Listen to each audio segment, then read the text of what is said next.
Thank you, Simon. Grey Panthers. Is there anybody listening to this now who would like to be addressed as a Grey Panther? Surely not. The Silver Fox, of course. Everyone likes to be called a Silver Fox. There's something slightly sexy about a Silver Fox. But a Grey Panther just sounds weird.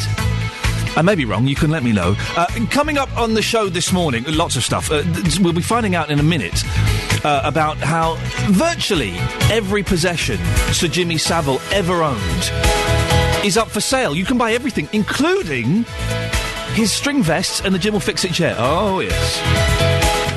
I'll be asking you, what memorabilia do you own? And why did you get it? Did it make you feel closer to that famous person? Is it not a bit weird to collect things from dead people? 08459 455 555. The opening ceremony, did you see it? What did you think of it? Did you enjoy it? It left me scratching my head, but sometimes I think that's a good thing. 08459 455 555. And I've watched more sport in the last 2 days. I don't like sport. I've watched more sport in the last 2 days than I've watched in the last 10 years. And I've thoroughly enjoyed it. Although I was watching the women's cycling yesterday. What is it, the peloton? Is that a word? I don't know. And my wife came in and she said, do you know what? I don't really like women's sport. And I thought, that's odd, but for some reason, women's sport is seen as second class compared to male sport. Why is that? And it was odd for a woman to say that. You can text me this morning, 81333, starting your text 3CR. You can email 3cr@bbc.co.uk. Of course, don't forget, you can always give me a call. You get a sense. Call 08459 455 555. 08459 455 555. There's a soldier talking. Three Counties Radio. Don't worry, there's a soldier talking over the background of that jingle. I don't know why. It doesn't matter. It doesn't matter. Let's be honest, it's 6 minutes past 6. We're not going to have many listeners at this time of the day, so I wouldn't worry about it in the slightest. Should we have a little bit of Shaka Khan? Yes, I think that makes an excellent suggestion. Don't worry. We'll start properly after this. It's fine. Don't worry. Shaka Khan, I'm Every Woman. Good morning. It's Monday. It's nearly August, and I only know that because it's my wife's birthday on the 2nd, so I need to pull my finger out. She's done that thing. Oh, I don't want any presents this year. I've fallen for that before. And not got presents, and the look on her face in the morning when you go, I've not got any presents. Okay. No, I've not got you any presents. You told me not to get you any presents. Oh, and you listened to that, did you? Yes, I did. She said it again this year, so I need, obviously, to sort out a present. Any suggestions would be gratefully welcome, because it's getting close, and I've literally got no idea. Rattle, rattle, jewellery. Hundreds of items belonging to the late Sir Jimmy Savile are going under the hammer this morning. The auction's expected to raise thousands for his favourite good causes. Up for grabs is everything from his gold lame tracksuit to his pink satin bedspread. A little bit too much information, I think, there. Here's a little reminder of what made him one of our most colourful stars. Welcome. Another edition of Top of the Pops. Lots of nice young ladies about with us this evening, and lots of nice records we've got. Now then. Da, da, da, da, da, da, da, da, da. My goodness gracious, yes indeed, ladies and gentlemen, how about that? We have a letter here. Dear Jimmy, my special thing is that I would have licked to be a dog. Music, maestro, if you please. Your letter was only the start. Wow. Well, the auction is happening in Sir Jimmy's native Leeds. Our reporter, James Alexander, is there outside the auction room. Good morning, James. Hello. You've been having a little sneaky peek at this, haven't you? Yeah, and you won't be surprised to hear the items up for auction are every bit as flamboyant as the man himself. You walk into the sales room here in this glass-fronted conference centre, rather noisy extractor fan you can possibly hear. It's all beautifully laid out. You've got these typically eccentric top-of-the-pops costumes from Carnaby Street, all these bright-coloured caftans and jumpsuits. His trademark tracksuits are all here as well, looking like the inspiration for Team GB's white and gold outfits at the Olympics opening ceremony. And wouldn't it have been great to have seen Sir Jim in the torch relay? No gold for Great Britain yet, but plenty of bling here, lots of jingle-jangle jewellery, chunky rings and watches and awards. Everything right down to Sir Jimmy's beloved string vest, and still with a faint whiff of cigar smoke, although I'm told they have been washed. What sort of prices are we talking about here, James? Yeah, the cheaper end, the guide prices start about £30 for one of Sir Jimmy's unsmoked cigars, all the way up to £90,000 for his limited edition Rolls Royce. Possibly the most eye-catching item is the original Jim Will Fix It chair that's part of this collection. Auctioneer Will Richards told me this is a piece of TV history. This is actually used in the first series. It was, I think, black originally, but then it was reupholstered for the second series in this red, with some buttons in the top of one arm, and the buttons open the arms of the chair, and out comes, on one side, a tray where he could have his tea and a cigar, and the other side, out of the arm, came the Jim Will Fix It badge. Now, unfortunately, the buttons don't work anymore. The guide price for the chair, nonetheless, is £15,000. That's a bit out of your price range. There is also an original Jim Will Fix It badge, the only one Jimmy himself owned. That's got an estimate of £500. What are you going to do with the Jim Will Fix It chair? Where are you going to put that? I know, it would be a great conversation starter in your living room. I suppose they're hoping someone will buy it to do it up and maybe put it on display somewhere. It's worth saying one of the lots here, they brought up from Stoke Mandeville his yellow two-seater bubble car that he had stored down there. He had a room there, of course, and a garage, and he had this rotating orange beacon on top of the car that he had fitted after he was nearly flattened by a lorry, and he once picked up the Duke of Edinburgh in it from Aylesbury railway station. Sadly, history doesn't record Prince Philip's reaction. And what time does the auction start? Can anyone bid? Yeah, this starts at 10:30 and anyone can bid. You don't need to be here. You can bid online. There's a website. If you Google Jimmy Savile auction, it comes up. They're hoping to raise more than £250,000. Some of that money for Stoke Mandeville. One last big charity fundraiser from Sir Jimmy Savile. See, James, now you've said you can bid online. I wasn't interested at all, and now you said it's online. I'm kind of thinking, well, I might have a little look over there, so there's anything you fancy, James. I'll tell you what, there is so much that catches your eye. I can't even begin to go through the list. They're just bizarre. I mean, some of the stuff, it just reeks of Jimmy Savile. You mentioned there the bedspread, actually, with the initials JS sewn on. Yeah. I was going to say, I mean, this would be weird, though, to have that in your house. I don't know how you explain it or what you do with it, but it's brilliant. You know, all these awards and all the... It's like Sir Jimmy is here. You know, for one morning, you know, all his stuff has returned. It's like the story of his life, and it is sensational. And he, you know, there'll be crowds, there'll be cameras. He would have loved it. James, thank you very much. Our reporter James Alexander outside the auction in Leeds, where Sir Jimmy Savile's things would be. So, if your initials are JS, then you could get that sheet, and that would work, wouldn't it? It would still be a little bit weird. Monogram things are always, I think, a little bit suspicious. Jimmy Savile was, let's be honest, was bonkers, but was wonderful because of it. And we don't have any of those. Larger-than-life eccentrics. I think that's the polite way of describing him. We don't have any of those anymore, which is a shame. Have you got any memorabilia? Anything that belongs to someone who meant something to you, was famous, and has passed on? I've mentioned this many times. I am obsessed with the monkeys. I've got so much monkeys nonsense in my house, you wouldn't believe it. 08459 455 555, or you can text me 81333. Start your text 3CR. Let me know, are you going to have a bid on the Jimmy Savile stuff? And what memorabilia do you own, and why do you own it? Beds, Hearts and Bucks News. BBC Three Counties Radio. It's 6:16 on Monday the 30th of July. These are your headlines this morning on BBC Three Counties Radio. Paula Radcliffe says she will take her time in deciding her athletics future after withdrawing from the marathon at the Olympics. The Bedford runner says competing in London was a major goal in her life.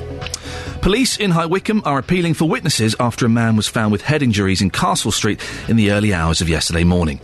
In sport, Hertfordshire's Lewis Hamilton achieved his second win of the season with victory in the Hungarian Grand Prix. They'll have a full weather bulletin in a moment with Steve Weston. And coming up, Team GB have their first medals, a silver in the cycling road race and a bronze in the 400 metres freestyle swimming. We'll find out how the rest of the world's medals are shaping up next. As I spent a lot of Sundays, I always do, listening to Jonathan's shows from the week. I don't normally get a chance to listen to his shows in the week, so I listen to a couple on Sunday. I thoroughly recommend you listen to the Consumer Hour from Wednesday's show, when he's talking about the phone line that's been cut. It is a gripping 10 minutes of radio. It's very uncomfortable, but it's a fantastic listen. He's very good, is Jonathan. Did you watch the opening ceremony on Friday evening I think something like 27 million pounds is what's spent, but I think about 27 million people watched it, so that's £1 a person. Did you enjoy it?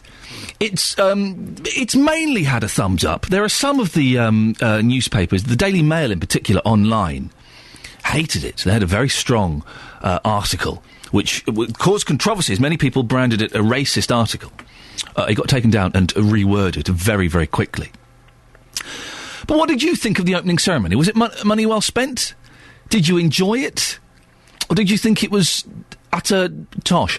I watched it until the athletes came out, and I watched 20 minutes of the athletes, and then it became obvious that it was going to be like another hour and a half before the athletes finished. And I went, well, you know what, it's probably time to go to bed. I think I'll probably go to bed now. I don't need to see this. But what did you think? 08459 455 555. Were you impressed? Did Danny Boyle do a good job? There were bits that left me scratching my head and going, I don't know if I quite understand this. But that's a good thing, isn't it? Keeps you thinking. Makes you wonder exactly what's going on. Did it tell the story of Britain? Or did you think, as some of the papers are saying, it was a load of left-wing nonsense? 08459 455 555. I'm keen to get both views on this. If you were enthused by it or if you thought it was complete and utter tosh. What did you think? I did think... I thought Bond and the Queen was genius. That was brilliant. If you didn't see that, go and look at that online. That was fantastic. When Bond is going into Buckingham Palace, I was thinking, no way. No way. It's the Queen! I was telling my wife, well, it's the Queen and James Bond! And she was like, yeah. I'm like, yeah, it's the Queen and James Bond. It was brilliant. The bit that I wasn't so keen on is when it was all the kids dancing and they were texting each other and the text messages were flashing up. I thought, that's a little bit silly. But what did you think? Did you enjoy it? 08459 455 555 is the telephone number. You can text me, of course. 81333, starting your text 3CR. And you can email 3CR at bbc.co.uk. Time now to get the weather with Steve Weston. Beds, Hearts and Bucks weather. BBC Three Counties Radio. Steve, did you see the opening ceremony? I saw most of it, I'm afraid. I fell asleep a bit towards the end. Did you fall asleep during Paul McCartney and his blooming Hey Jude again? How did you guess? Yes. What did you think of it? Overall, did you enjoy it or did you think it was nonsense? Overall, it was impressive. I think the most funny bits were Mr. Bean, of course, and the Queen paragliding, and I thought the coolest bit was Beckham belting down the Thames on the speed. He did look cool. Can I say something controversial, Steve? Have a go at that. Can I say something controversial? I don't think Mr. Bean is funny. Don't you? No, Mr. Bean and Fawlty Towers both leave me scratching my head going, I don't get it. Oh, dear. Oh. Have we fallen out? Do you like The Goon Show? Let's have the weather now with Steve Weston. You must have heard of The Goon Show. I've heard of it. A bit before your time. I've heard of it, Steve, but yes. Oh, yes, yes, there we go. Yes. That's it. Let's have the weather. The weather.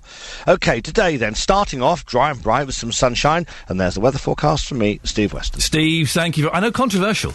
I don't like Mr. Bean or Fawlty Towers. When Mr. Bean came on the Olympics, I thought, time for a cup of tea. I think. I didn't want to make a cup of tea. I don't get it. So he's an idiot who can't do things. And Fawlty Towers, I just found frustrating. It's just John Cleese shouting. Now, I love Monty Python, and I love John Cleese, but Fawlty Towers...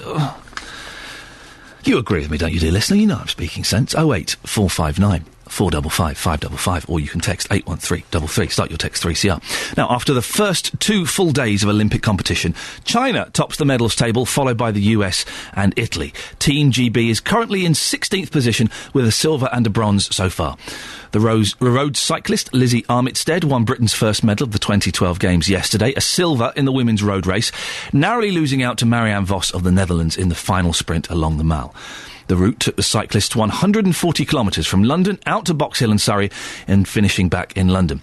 Lizzie Armitstead says the thousands of supporters lining the road had kept her going. I expected that it would be a bigger group for the finish, so I could really hear every single shout and every single effort of the crowd to push me onto the line really made a difference. It was over in a flash, I didn't think about the pain in my legs, so I was just pushed by the crowd all the way to the finish. If you watched that race, it was amazing. It was amazing. I don't understand what the tactics are, though. Everyone was talking about tactics and game plan. Surely it's just you ride fast and win, isn't it? It was a cracking race, though. Yesterday evening, Rebecca Adlington won Britain's second medal of the Games, a bronze in the women's 400 metres freestyle swimming final. Rebecca won 2 golds in Beijing 4 years ago, but she was just as happy after winning a medal in front of a home crowd. I'm crying because it's just so overwhelming, the crowd, everything. It's 12 years of hard work has gone into that, and it was hard, it was so hard. I'm so glad I've got a medal at home games. Not many people can say that. The crowd is just absolutely amazing. This is what I wanted, this is what picks you up, this is what gets us from 4th to 3rd and gets us on that podium. And I know so many people wanted me to get the gold, and sorry for that, but I tried my absolute hardest. I'm so pleased with that. And her mum, Kay, says Rebecca's performance went against all the odds. I mean, it's not a best event, we all know that. You know, she didn't feel great in the morning. She had a difficult heat. There were difficult circumstances, but you always know with Becky that she's a fighter, she'll battle. She said the crowd were amazing and they really lifted her. So it was just an awesome result for her. Meanwhile, the organisers of the Olympics have defended ticketing arrangements after empty seats were seen at some venues for a second day. In a statement, LOCOG said most events had been packed to the rafters and any gaps were in areas reserved for Olympic and other sports officials, and that soldiers, students and teachers will be offered the spaces instead. Dame Tessa Jowell is the Shadow Olympics Minister. She says an urgent solution is needed. We have to see a solution to this problem in the next 2 to 3 days. I think if it goes on longer than that, then people are going to get really very angry indeed, and it will do damage to the Games. What I would have said is that we don't want any empty seats, and I think I would have looked at much greater flexibility and basically a sort of principle that if you're not using your seat, then you lose it and it goes to somebody else. The Olympics Minister, Hugh Robertson, said the public had been prioritised in the ticketing process and that organisers would try to make sure as many seats as possible were now filled. What LOCOG will now be trying to do is to get a more accurate readout from those groups of people over who might need those seats earlier and then return them to the public. But, you will understand from that it is a slightly inexact science. I've totally been enjoying the Olympics more than I thought. I hate sport. And all weekend, I couldn't stop watching it. Speak to you after this, Robbie Williams. Alf has made a very astute observation about the opening ceremony of the Olympics and what was wrong with it. He's texted in, James Bond ruined the start of the Olympics by getting the Queen there 45 minutes late. She missed the best bit, the stuff with the chimneys. No. He did let the country down, didn't he? 08459 455 555 is the phone number if you want to talk about the Olympics or anything else that we're talking about this morning. You're more than welcome to. Call 08459 455 555. 08459 455 555. BBC Three Counties Radio. Could you give me a call and let me know, what did you think of the opening ceremony? Did you enjoy it, or did you think it was a load of old guff? 08459 455 555, or text 81333. Speak to you after this. It's the Beat. I don't even need to tell you who that is. You know who that is. I'm not going to patronise you by telling you the name of that act, for goodness sakes. This is Iain Lee on BBC Three Counties Radio, here until 9 o'clock. It's coming up to 6:40.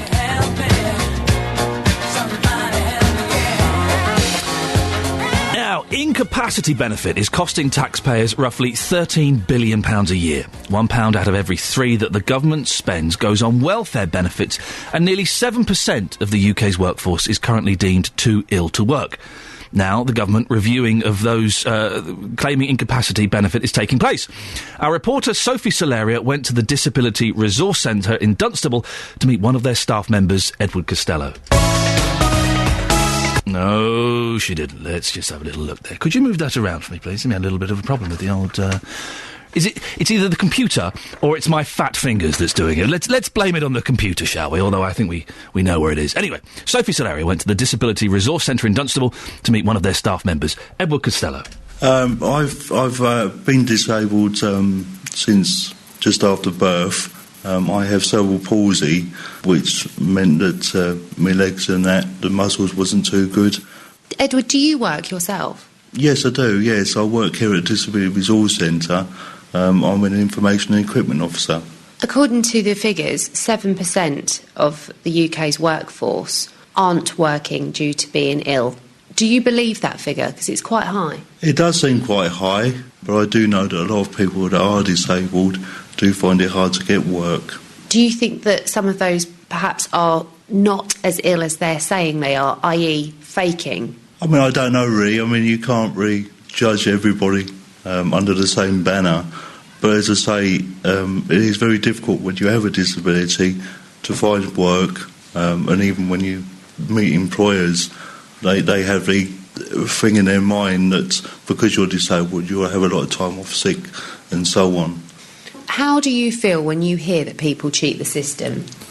Well, it annoys me if they are cheating the system, because there are a lot of people that are genuinely working that are disabled, and it gives everybody, of course, a bad name.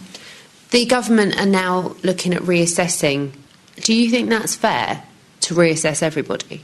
As long as it's done fairly, of course. But, of course, those that are then deemed to be fit for work need the support and help, which hopefully the Disabled Resource Centre will be able to help with. We can give them advice, and hopefully we're trying to run for a scheme from the DWP about getting people back into work. Because obviously if you've been off sick for quite a while and you are genuinely ill, it can be very daunting to have to start looking for work. And you know, you need to go through the process of preparing for work and how to look for work.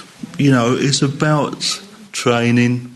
I think also employers need to be talked to about how they can take on disabled people. Of course, because employers may not necessarily want to in case they go on long-term sick, for example. Yeah, I mean, the perception is, of course, disabled people do have more time off sick, but I don't know whether or not that's actually true. I used to work for a shuttle workshop, and it was the lowest in the county for sickness. Do you think for some people is a psychological issue? They're frightened to go to work if they're not well? I know that I got made redundant last year, and I was obviously looking for work, and I got very depressed quite quickly. It surprised me, actually, because, you know, the market's changed since I last looked for a job, and obviously I had to look for training and so on. How's the current system? Have you been through it yourself? Is it quite easy? Personally, myself, I've never claimed that, so I don't really know how easy it is.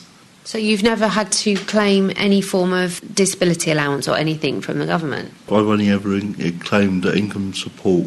So that's a real message to people that are actually claiming them and aren't entitled to them. That's a message to everybody. Yeah, I think the government should be doing more about working with employers to get a fairer system for people when they go for interview. We'll be finding out more about that later on. If that affects you in any way, can you give me a call? 08459 455 555. Beds, Hearts and Bucks News. BBC Three Counties Radio. It's 6:45. These are your headlines this morning on Monday, the 30th of July on BBC Three Counties Radio. Paula Radcliffe says she will take her time in deciding her athletics future after withdrawing from the marathon at the Olympics. The Bedford runner says competing in London was a major goal in her life. Police in High Wycombe are appealing for witnesses after a man was found with head injuries in Castle Street in the early hours of yesterday morning. In sport, Hertfordshire's Lewis Hamilton achieved his second win of the season with victory in the Hungarian Grand Prix. And your weather across Beds, Herts and Bucks, a dry start with some sunshine, but developing cloud will bring the risk of a few showers. Maximum temperature 19 degrees Celsius. And coming up, locks have had to be... This is incredible. Locks have had to be changed at Wembley Stadium after a set of special keys have gone missing. Our reporter joins us next with the latest. Now, Roberto makes a good point there, that streakers are a thing of the... But when was the last time you saw a streaker? It doesn't happen anymore. We used to be great at that. We need some streaking in the Olympics. Obviously, I'm not allowed to encourage it as I work for BBC, but, you know, if you were to do it, it would be awesome. It's emerged that a set of keys being used by police to secure Wembley Stadium, the keys to Wembley Stadium, have disappeared. Officials say locks at the venue have had to be changed, but security has not been put at risk. Meanwhile, Team GB has been celebrating winning its first medals of the London Games. Our Olympics reporter Jane Prendergast is here. Good morning, Jane. Good morning. Missing keys, the keys to Wembley Stadium. What do we know about this? Yeah, I don't think it's like a big key to a lock on a gate or something. Oh, okay. internal keys that went missing. They were reported missing last Tuesday. Of course, Wembley hosting 9 football matches across the course of the Olympics, and they were being used by officers to search the venue. They couldn't find them. They called in. There's a specialist police team you can call in to try and locate keys, apparently, but even they couldn't find them, so the locks had to be changed. The cost of this has not been disclosed, but it's likely to run into tens of thousands of pounds, it's been reported. Yes, so that gives you an idea of how many doors may have been involved. Apparently, LOCOG said security hadn't been compromised in any way, but while it's not a serious breach of security, it is an embarrassing security blunder. That's a lot of doors. Being one of those people that a locksmith is a licence to print money, I've lost my keys before, and they come round, it's 150 quid to open your front door. It's incredible. There's someone in Wembley who's very happy. Very happy. Jane, importantly for Team GB, there are some medals to celebrate, aren't there? There are, of course. Yesterday afternoon we saw a silver in the women's cycling road race. Lizzie Armistead crossed the line behind Marianne Vos of Holland, who of course took the gold, and it was incredibly close at the end. It was absolutely pouring down with rain through some of that race. A very courageous performance from her, and you could hear the crowd shouting, "Lizzie, Lizzie," as she came home, banging the hoardings, and it had been a race that was punctuated by punctures and pile-ups, so a great achievement for her with the silver. And last night in the Aquatics Centre, Rebecca Adlington won the bronze medal in the 400 metres freestyle in the pool. Of course, she won gold in this event in Beijing, but she began as the slowest qualifier. She was in lane 8. It's always difficult to compete from lane 8, and she put in an incredibly gutsy performance and was delighted to have won a medal in front of her home crowd. And also I heard that she swam faster than she did when she won the gold, so it was a better time. It was an incredible race. I know, but people always talk about this. They say, well, she won bronze, but she'd won gold before. But the world moves on, people get faster, everyone gets a little bit faster in 4 years maybe. That's how times improve. And we've seen a couple of world records and Olympic records already broken in the pool at this stage of the competition. Moving on to Paula Radcliffe, she won't be taking part in the Games anymore. What has she said? No, that was an announcement yesterday. There had been a lot of speculation over the weekend that she was going to have to pull out. I think it was about 3:30 yesterday. We got confirmation from Paula herself that because of a foot injury, her Olympic dream is over. She said, it hurts so much to finally admit to myself that it isn't going to happen. But she said that she was finally closing the door on her dream, knowing she'd tried everything possible, and that she didn't want to take up the place, knowing she had an injury. She wanted to give it to someone who could make better use of it. So very sad news for Paula Radcliffe. And the issue of empty seats, this is was in the news a lot yesterday. It's not going away quickly, is it? Well, no. I mean, they are addressing it. Apparently, Lord Coe said yesterday that, in the main, the venues are packed to the gunnels. But, of course, people do keep seeing pictures on the television at the Aquatic Centre, at the gymnastics, pictures of empty seating. And it is galling for people who have bid for tickets, want to see a little bit of Olympic action, think of an event is sold out, and then see, in some cases, rows of empty seats. Now, yesterday they were saying they were going to draft in the army to fill some of these seats. But that kind of seems to be missing the point. But, the point is that people at home wanted to see these events and wanted to fill the seats. Some of them are in accredited areas, so you already have to have an accreditation around your neck before you can even get access to them. So although Lord Coe said he doesn't think this is something that's going to carry on through the Games, these are heats that people aren't maybe turning up to see. He thinks as the Games progresses, the seats will continue to be filled more and more. It is an issue at the moment when people still feel a bit misled by events that are meant to be sold out. Jane Prendergast, our Olympics reporter, thanks very much, and we'll be talking to Andrew Bagley later on and getting a little bit more information about that. Surely, if those are corporate seats that people haven't bothered turning up, shouldn't they name and shame the people and the companies that have done it? That would make sense. I'd have those tickets. I'd go and have those. I'd go and watch a heat of the swimming if there were empty seats. Of course. What they should have a little booth out the front of the stadium or the swimming pool or wherever it is, and 30 minutes before the event, if the people haven't turned up, they should have a big list of all those companies that didn't bother to use their free tickets, and then sell the spare tickets 20 quid a pop. I'd be there. I'd have some of that. It'd be fantastic. 08459 455 555. Now, we were arguing about what is the best Tom Jones song.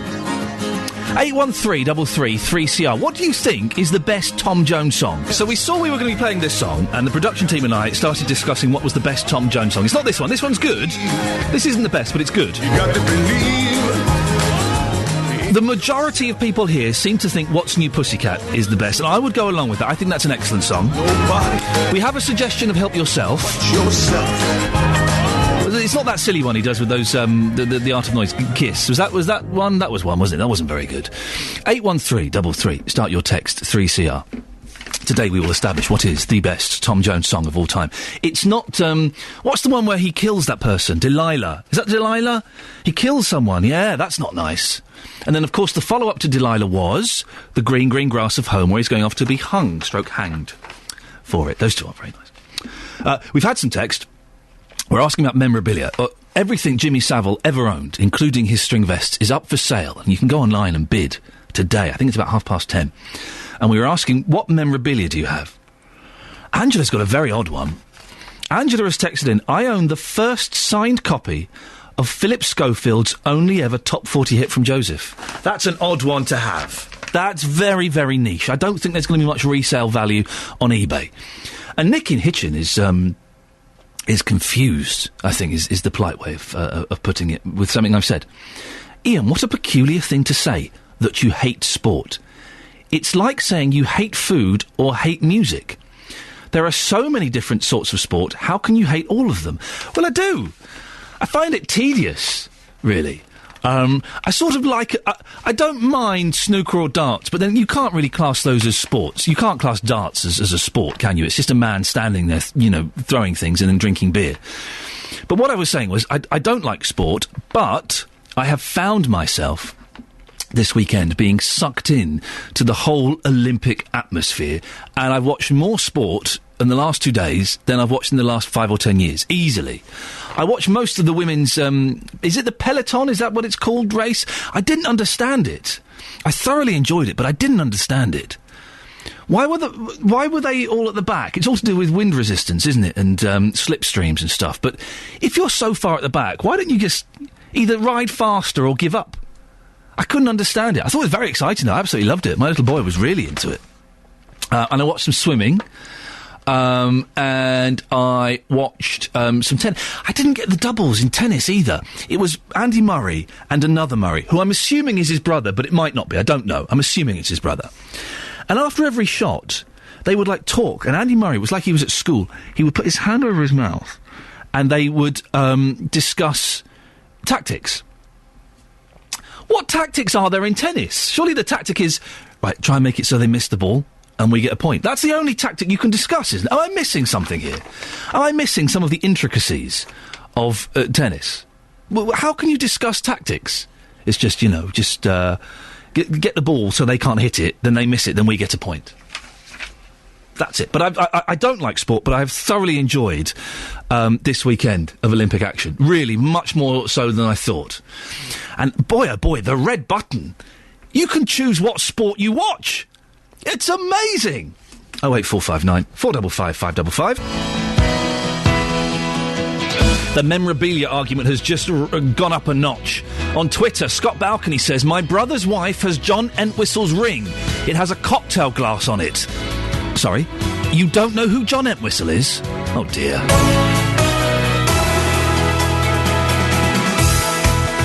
Thank you very much, Simon. Good morning. This is Iain Lee on BBC Three Counties Radio. And we've got lots of new listeners this morning, because for those of you who missed the last morning MK show on Friday, that show's been merged with this breakfast show. So we welcome everybody listening on 104.5 FM. Good morning.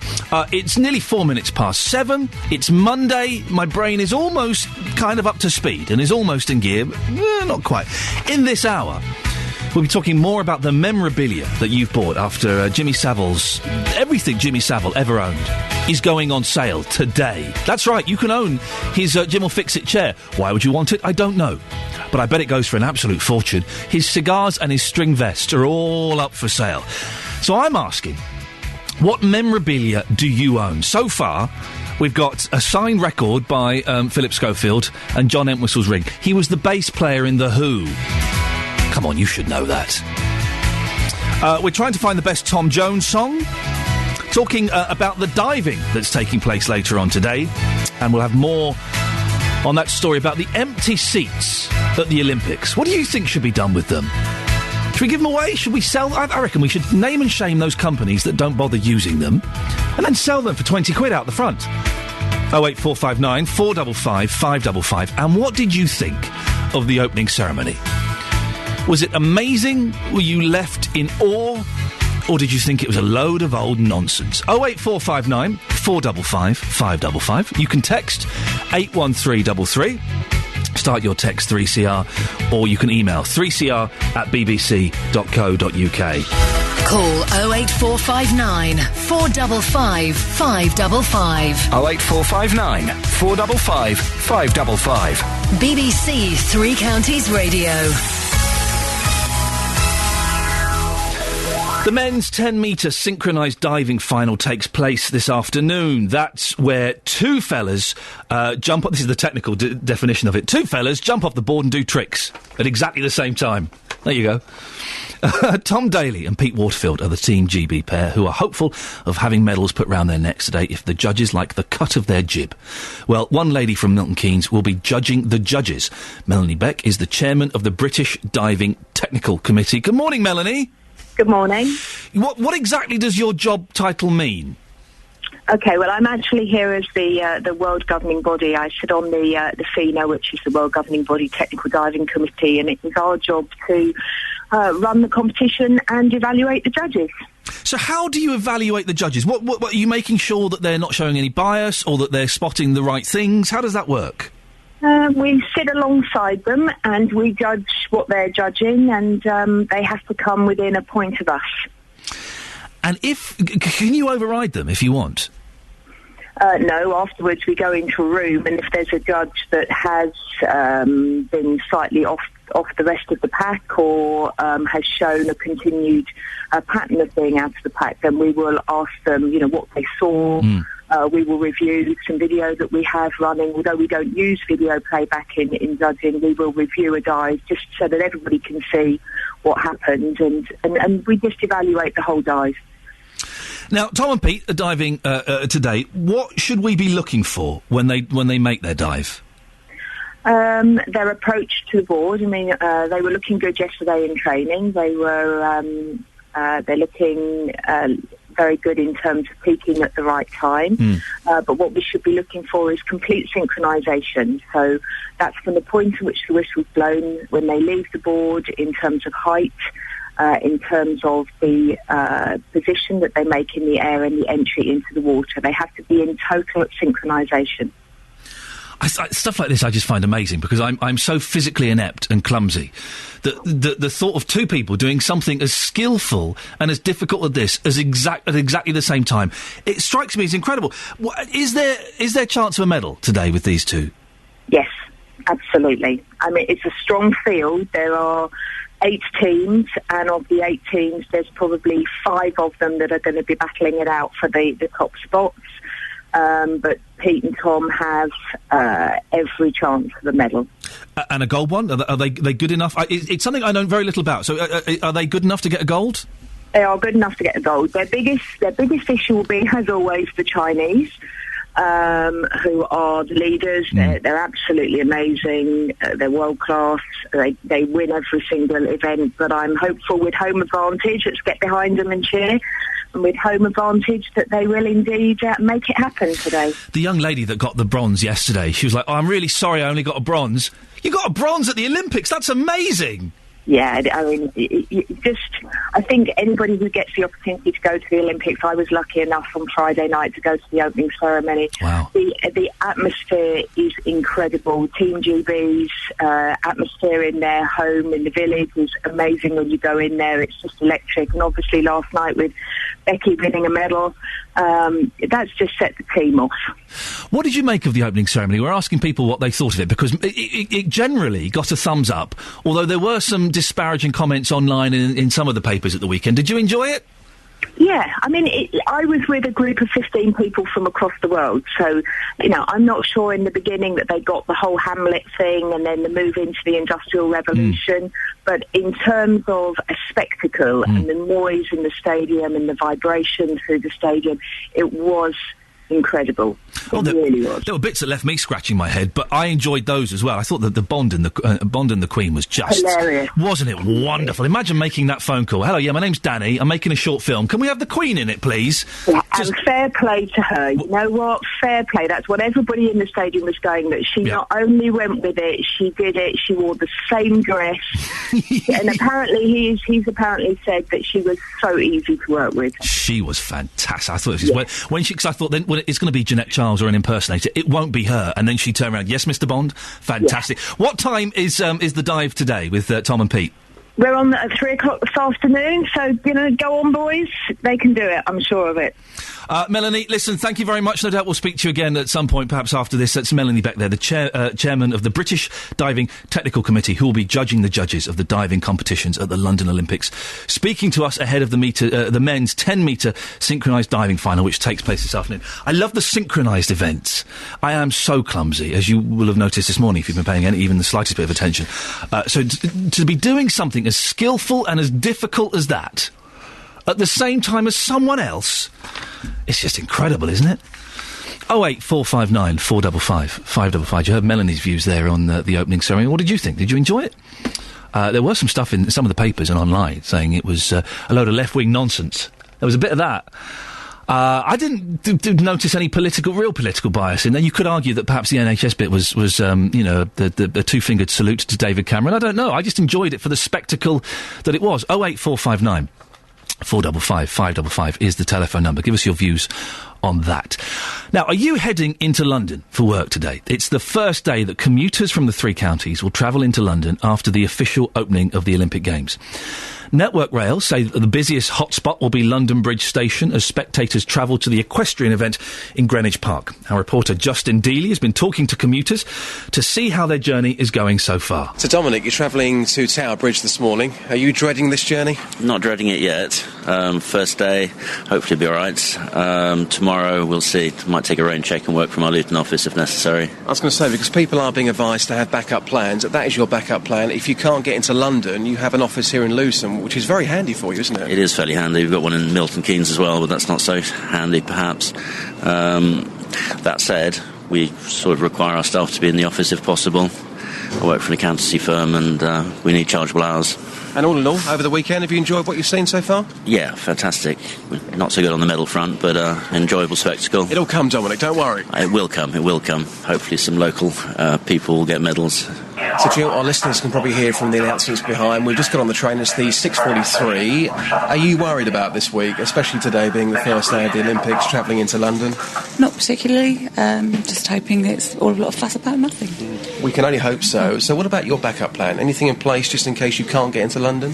Yes, our company have allowed us to work at home. We'll come in early, work later, whatever we need to do.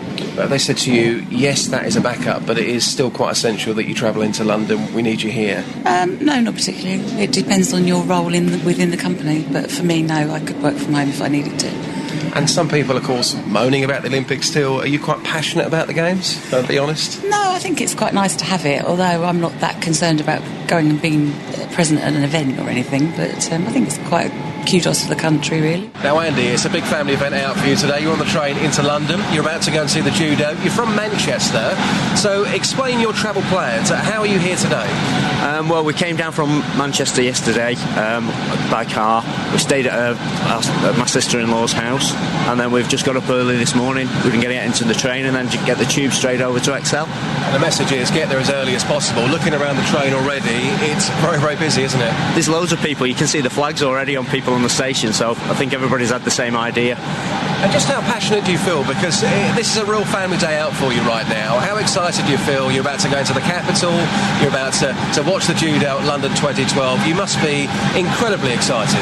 Well, it's a once-in-a-lifetime thing. We want to see the Games. We want to savour every moment of it. It might not ever happen again. Certainly probably won't happen again in my lifetime. Here's the thing. I don't feel any particular pride or bias towards Team GB. I kind of want them to do well, right? But I don't feel... when I was watching the cycling yesterday, it didn't make it any more exciting that there was a British rider in the top 3. I just enjoyed the spectacle of these people riding really, really fast through London in the rain. Oh, here we go. We've got 2 conflicting texts on the opening ceremony. Richard in Flitwick says, opening ceremony, superb, cool, entertaining and humorous. Then he says the best Tom Jones song is Sex Bomb. No, it's not. I always find that one a little bit creepy. And Dave says, of the 5 minutes of the opening ceremony I saw, as I was at a friend's house, I couldn't believe what rubbish it was. How could we put that pile of tosh out to the world? I left my friends early, so I didn't have to watch any more. Controversial. What do you think? Do you agree? Do you disagree? It generally got the thumbs up. I follow the Fonz on Twitter, Henry Winkler, and he gave it a big thumbs up, so he knows what cool is. So that's got to be something. 08459 455 555. And Cynthia in High Wycombe says the best Tom Jones song is The Green, Green Grass of Home. It's about a man who's about to be hanged. It's not the most joyous, uplifting song, is it? 08459 455 555. You can text 81333. Start your text 3CR, or you can email 3cr@bbc.co.uk. Beds, Hearts and Bucks News. BBC Three Counties Radio. It's Monday, July the 30th. It's 7:16. Here are your headlines this morning on BBC Three Counties Radio. Paula Radcliffe says she will take her time in deciding her athletics future after withdrawing from the marathon at the Olympics. The Bedford runner says competing in London was a major goal in her life. Police in High Wycombe are appealing for witnesses after a man was found with head injuries in Castle Street in the early hours of yesterday morning. In sport, Hertfordshire's Lewis Hamilton achieved his second win of the season with victory in the Hungarian Grand Prix. We'll have a full sports bulletin in 15 minutes. We'll also have weather with Steve Weston in a few minutes. Coming up tonight, Panorama investigates government plans to get people off disability benefit. Next, we speak to a woman from Buckinghamshire who had to fight to keep her benefits after she was deemed fit to work. Incapacity benefit is costing taxpayers roughly £13 billion a year. £1 out of every 3 that the government spends goes on welfare benefits, and nearly 7% of the UK's workforce is currently deemed too ill to work. Tonight, Panorama investigates the government's plans to end the so-called sick note culture and their attempts to get millions of people off disability benefits and into work. Helen Searle from Beaconsfield had to fight to save her benefits after the government deemed her fit to work. Good morning, Helen. Morning. Helen, what's been your experience of the assessment system? It's been very stressful.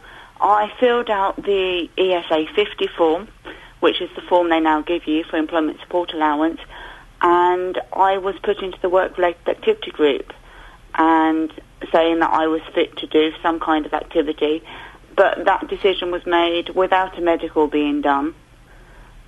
But they didn't do a medical? No. So how did they come to that conclusion? They used the paperwork that I'd filled in, right, but they'd completely ignored what was on there, because when I got a copy of the medical report that had been written, they said that I could mobilise 50 metres when I can't, and I also have epilepsy. There was no mention of that at all. Helen, sorry, can you describe your disability? How does it affect you? I've got cerebral palsy. Right. That affects both of my legs, so I have difficulty in walking. I can manage walking around in the house because I hold onto all the furniture, but outside I use a wheelchair, but I need help being pushed in that wheelchair. I can get a lot of pain and fatigue. I'm on quite a bit of medication for that. Do you think that you could work, Helen? I used to work, and I've had to give up work as my health deteriorated, so I don't think I could actually manage to go back to work now. How much sympathy do you have for the government who are trying to save money by reducing the benefits bill? I don't have any sympathy for them at all. Really? I think they're targeting the most vulnerable group, and because the assessments aren't being done properly, and there was mistakes in all of my paperwork. I appealed the decision. When I got the appeal papers through and read the result, they'd actually lied and said I attended a medical. Wow, that's incredible. They lied about that. They said that I told a healthcare professional what my day-to-day life was like, and I was kind of, how can I have told you when I wasn't there? But you'd admit that there are people out there that are swinging the lead, the chancers that are kind of exploiting the system, and I guess they need to be stopped, don't they? Is this not the way to do it? They need to be stopped, but I think they've got away with it on incapacity benefit. They've learned how to play the system, and it's the genuine people that are currently suffering in the assessment process at the moment. It is. My mum's on incapacity benefit, on one of those benefits. They keep changing. I'm never quite sure which one she's on, and she had to go for a physical every year. And my mum, she can't walk. She's got tremors and stuff like that, and she would still go for the physical. And every year she'd say, "Do you think I should put it on a bit?" I said, "Mum, you don't need to. You can't walk." And there's a real kind of. She had a real fear, even though she's very ill with MS. She had a real fear that it was going to get taken away because she was dependent on that to give her some quality of life. Your benefit is sorted out now, Helen, and that. Do you think the assessment system works? It's sorted out now, but I've been told I will be reassessed probably in about 3 or 4 months. Wow. My benefit was only sorted out. It went to tribunal in the end, and the tribunal ruled in my favour within about 2 or 3 minutes. Why do they need to do it again in a few months? Because the government are saying they're going to assess everybody on a regular basis. Helen, it's a fascinating story. Thank you very much. I'm sure there's this progressive will speak to you even more. There's Helen Sell from Beaconsfield, who had to fight to save her benefits after the government deemed her fit to work. If you've had one of those assessments, 08459 455 555, maybe you've been claiming benefits and your benefits have been stopped. How do you feel about that? Have you fought it, or have you kind of gone, oh, well, you know what, fair play, perhaps I could be a little bit more active? 08459 455 555. An urgent investigation has been launched after Olympic fans expressed disappointment at the sight of rows of empty seats on the first day of the London 2012 Olympic Games. Stephen Bagley from Milton Keynes, whose brother Andrew is in the Team GB table tennis squad, was at the Excel Centre watching the table tennis yesterday. He's on the line now. Good morning, Stephen. Morning. Stephen, was it full when you were there? Well, it was, I would say, 70 or 80% full. I think there's probably about 20% of seats missing. Let's get it straight. It was a fantastic atmosphere, and the people who were there supporting basically Team GB were fantastic, unbelievable, wanting to be educated about table tennis, because obviously not everyone understands table tennis, and that's not something against people. They obviously need to understand the sport, and they were really wanting to learn. But clearly there were seats available, and that's a little bit hurtful for people who really need the tickets. And did it look like they were the posh seats, the corporate seats? Clearly they were. Clearly they were, and that's really a shame. I mean, just to give you a little perspective from an athlete's point of view, as an athlete, and I could only speak for the table tennis here. Andrew, my brother, who's obviously competing, gets 2 tickets allocated for the first session he actually plays. After that, even as an athlete, he has to then buy tickets. Now, bearing in mind that the draw has only just been made, when we, as a family or friends of Andrew, need to then go and buy tickets, they're probably all sold out, and they have been. Now, that's really sad for an athlete who's trained all their life, and this is again, from an athlete's perspective, we actually can't get tickets. So Andrew can get 2 for the first session he plays. After that, he gets given 2. He must buy them, but we must then pay for the rest. So when we see 20 or 30% of the stadium actually not full, it's rather sad, actually. What do you think should be done, firstly, with the empty seats, and secondly, with the people that aren't using those seats, that haven't bothered to turn up? I mean, I believe there has to be some sort of, etiquette with it, almost. Basically, I think you should have an understanding. If you're giving it as a corporate, you should almost hand it back. I think there should be some sort of, way of actually giving them away, almost, and leaving them at the desk at the box office for people to pick up, even if they're, again, to make some money out of it, but whatever. You've really got to give those back and have some a thought behind it, that people are missing out. Genuine fans, genuine athletes, family members are missing out there because, clearly these tickets have probably been allocated to the big sponsors, which is a big shame. How's Andrew getting on? Andrew starts his first Team GB match on the 3rd, so obviously he's still obviously at the Olympics, and he's training with the squad. So their first match is on. As I said, the draw's only just been made. They play Portugal on Friday the 3rd of August at 7 o'clock. So obviously he's raring to go now, and he's desperate to get out the blocks and start playing, because obviously he's been there before the opening ceremony. It's quite a long time. Is he nervous? He must be nervous. No, he's not. He's just desperate to play now. Yeah. He's desperate to play because obviously they're all in the village the whole time. They do know what's going on outside. But you can clearly see it when Andrew literally goes out of the village bit and goes in to see me, for example. I mean, the amount of attention they get is incredible. Yeah. And, he is having the time of his life. It's an amazing experience as an athlete, but also, as we know, to go down and watch it.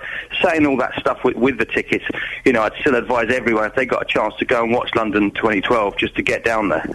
And finally, Stephen, there's a rumour that we're getting through on the news today that at the closing ceremony, the Bagley Brothers Band are going to be playing. Is there any truth in that? That's the first I've heard about it, but obviously, You're in a band with him, are you? I'm in a band with him. I don't know how that's spreading, but obviously, our second love is music, and that's something we do to get our mind off it. But that's not supposed to come out on BBC Three Counties. I'm sure one day, everything we do as an athlete, we take everything seriously. So we want to do everything as well as we can. But we're concentrating on the Olympic sport of table tennis at this moment, and our focus is going to be thoroughly on that at the moment. Win a few medals, then get in the studio and get some tracks down, Stephen. Listen, lovely to talk to you. Best of luck to your brother. Thank you very much. Stephen Bagley there from Milton Keynes, whose brother Andrew is in the Team GB table tennis squad. Table tennis is another one of those sports that you kind of think, but then you watch it and it's fantastic. It's so skillful. The speed and the accuracy with which they do it. Because you think of, like, ping pong down the youth centre. Do they still have youth centres? I don't know. But that's kind of what I imagine. But when you see proper table tennis players really going for it, it's amazing. Just incredible. Joe in Letchworth on the text says, empty seats should be given to the people free. And Dave in Lipton says, the opening of the Olympics and all the games, waste of millions of pounds by this government. I would have... Do you know what? 6 months, even 6 months ago, I would probably have agreed with that. I've been swung. Since I saw the Olympic torch in Luton, I've been swung. And the opening ceremony I enjoyed, for the most part. There were some bits I thought were a bit silly. 08459 455 555. What do you think should be done with these empty seats that we're hearing more and more of? And what did you make of the opening ceremony? Any good? Or a load of old nonsense? On FM, AM and online at bbc.co.uk/3 counties. BBC Three Counties Radio. I have been bullied, I think I can say, on Twitter, because I dared to mention earlier on that I don't like Mr. Bean or Fawlty Towers. I think the problem with them is I find them very frustrating. Right, Fawlty Towers, it's just John Cleese, who is brilliant, but it's just him running around shouting. And you kind of think, well, if you just sat down and spoke to your wife, then you could sort the problem out and it would all be fine. And Mr. Bean, he's just, what's funny about pulling silly faces and going, turkey? I just don't get it. And someone has reminded me on Twitter, of course, they don't get Only Fools and Horses. I know it's blasphemy to say, I don't like it. It's not funny, you plonker. Yeah, all right. And I'm sorry, people are going to hate me for this. They'll be switching off their radios in droves. Hey, I was in a programme called The Persuasionists, one of the worst sitcoms of all time, apparently. I quite liked it. So what right have I got to say about anything? But if you disagree with me, you can text me 81333, start your text 3CR. I'm really keen to get some phone calls this morning from people getting your view on the opening ceremony. £27 million and 27 million people watched it in the UK. I would say it's worth a quid. Definitely worth a quid. But what did you think? Did you enjoy it? Did you wonder at the spectacle? Or did you think it was a load of old tosh? 08459 455 555 is the telephone number.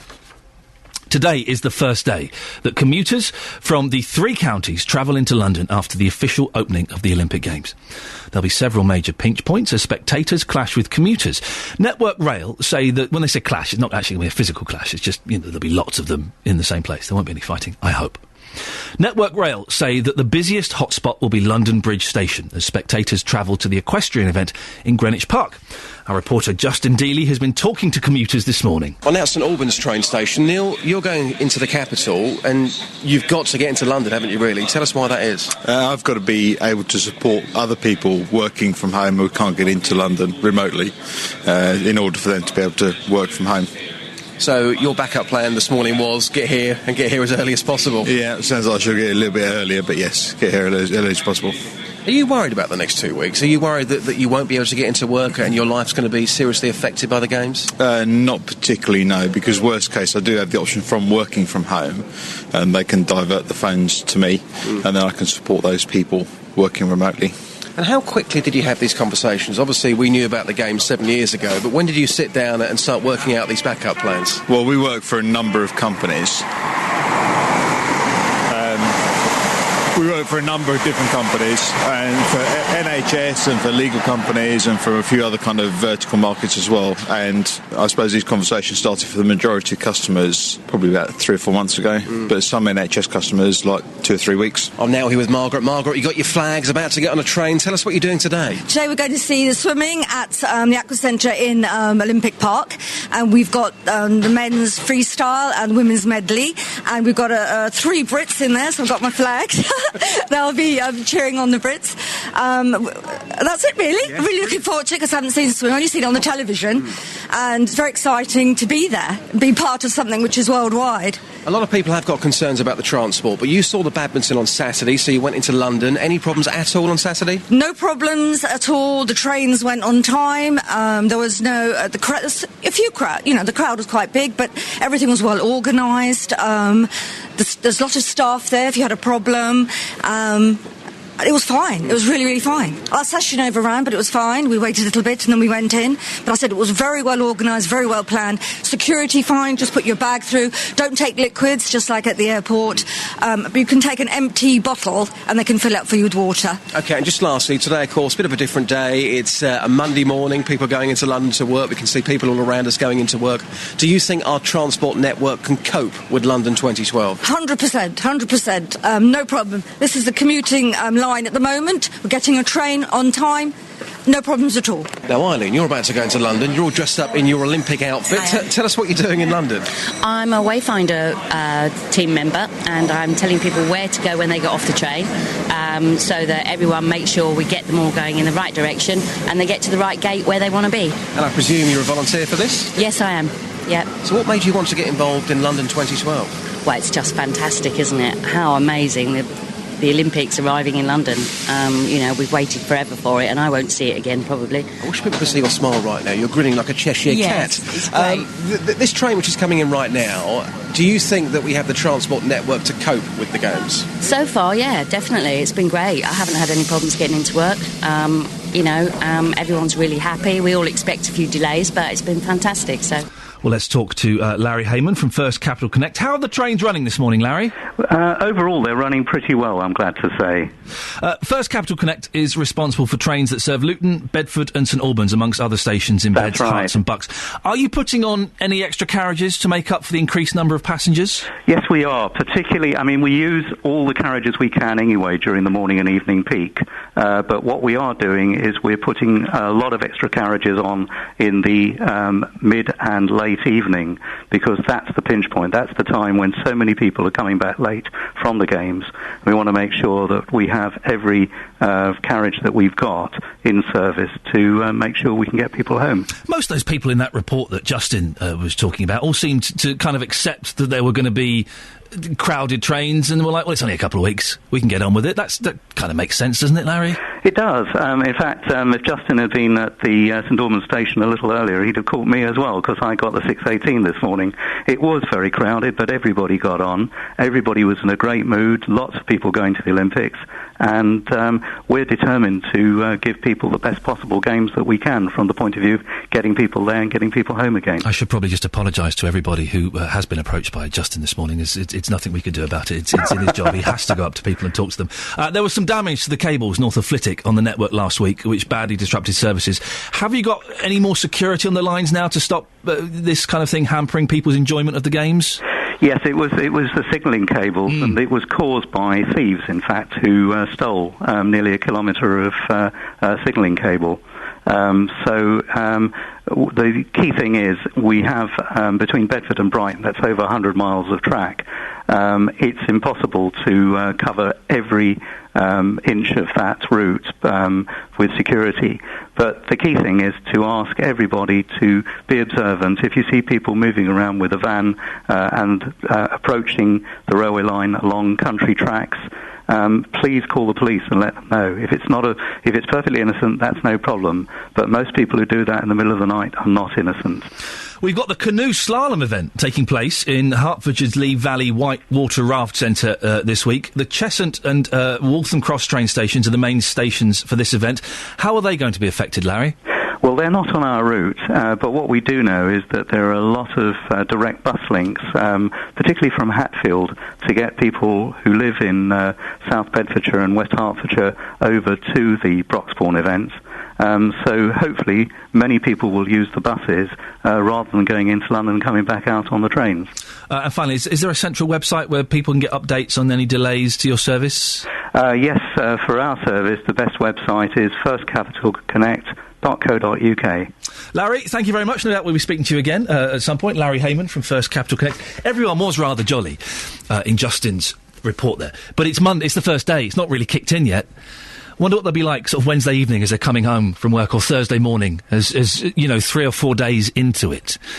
If you've been using the trains this morning and you've noticed that they are busier, 08459 455 555. Let me know how it's affected you, and if people have been as jolly as Justin's report would have you think. Paul is in Bletchley. Good morning, Paul. Hello, Ian. How you going? Yeah, I'm all right, thank you. I'm sort of enjoying the Olympics more than I ever dreamed possible. Yes, well, it's a bit of an eye-opener, isn't it? It's lovely, I agree with you. What did you make of the opening ceremony? Did you see it? Yes, well, some of it. I honestly thought it might have been visually lovely there. My sister-in-law went to the rehearsal on the Monday and rather enjoyed it, but I think the spectacle of being there, but no, I thought it was a mess, really. I would have gone down. I don't think it came over on the television at all. What bit in particular was a mess to you? Well, I don't think history. It was a bit like a school pantomime, really. I would have gone for something like having some of the organisations in England, like the Scouts. You could have had some of the gang show there, had some singing, maybe the Boys Brigade, things like that, even a little bit of ballet, for 10 minutes. It might sound silly, but something that's really of artistic merit and gets really infused. It was just a sort of a long, you don't think nothing. You don't think that Kenneth Branagh or Dizzy Rascal or The Jam were of artistic merit? No, not really. No. Wow. Because I think as well, you see, a lot of some of these people don't register with people much. I thought the Rowan Atkinson bit was good. To inject a little bit of humour into it was rather good. But you want ballet in the games? Well, why? Well, something like that. Something maybe just 10-minute slot. If you had what was it, an hour and a half, 2 hours of thing. I mean, as I say, why not something like the Scouts? You could have had 1,000 of them on there doing a bit from one of the gang shows, Boys Brigade, Red Cross, mate. Okay, Paul, thank you very much. Paul's suggestion there that it was a bit of a mess, the opening ceremony, and that we should have had some ballet and some Boy Scouts in there. What do you think? 08459 455 555. Beds, Hearts and Bucks News. BBC Three Counties Radio. 7:47 on Monday, July the 30th. These are your headlines on BBC Three Counties Radio. Paula Radcliffe says she will take her time in deciding her athletics future after withdrawing from the marathon at the Olympics. The Bedford runner says competing in London was a major goal in her life. Police in High Wycombe are appealing for witnesses after a man was found with head injuries in Castle Street in the early hours of yesterday morning. In sport, Hertfordshire's Lewis Hamilton achieved his second win of the season with victory in the Hungarian Grand Prix. Your weather for Beds, Hearts and Bucks: a dry start with some sunshine, but developing cloud will bring the risk of a few showers. Maximum temperature 19 degrees Celsius. And coming up tonight, Panorama investigates government plans to get people off disability benefit. We'll find out more next. He's got a filthy cackle and a filthy mind, I think it's fair to say. Now, a Panorama documentary tonight is investigating government attempts to get millions of people off disability benefits and back into work. The government says they want to put an end to the sick note culture and review those claiming long-term incapacity benefit. But how easy is it to assess who's fit for work, and how will it affect those who genuinely cannot work? Ruth Sherman is from Bletchley. Her husband became very ill almost 7 years ago and has been unable to work most of that time. Ruth, tell us a little bit more about your husband's condition. Morning, hi. He's got a few things wrong with him. Firstly, he's got a cyst on his brain. He also has what they call idiopathic peripheral neuropathy. his nerves are dying faster than he is, so he can't always feel to touch things and to walk and things like that. He also has resistant hypertension and sleep apnea. How does the cyst on the brain affect him? Apparently, at the moment, not. It doesn't do anything at the moment. It's one of these. It's kind of crept into parts of his brain. The reason it's called arachnoid because it looks like a spider. Wow. It's quite strange on the scans, but it doesn't mean that it won't cause problems later on in life. And how has his condition or conditions affected him and you and your family? I gave up work about 18 months ago.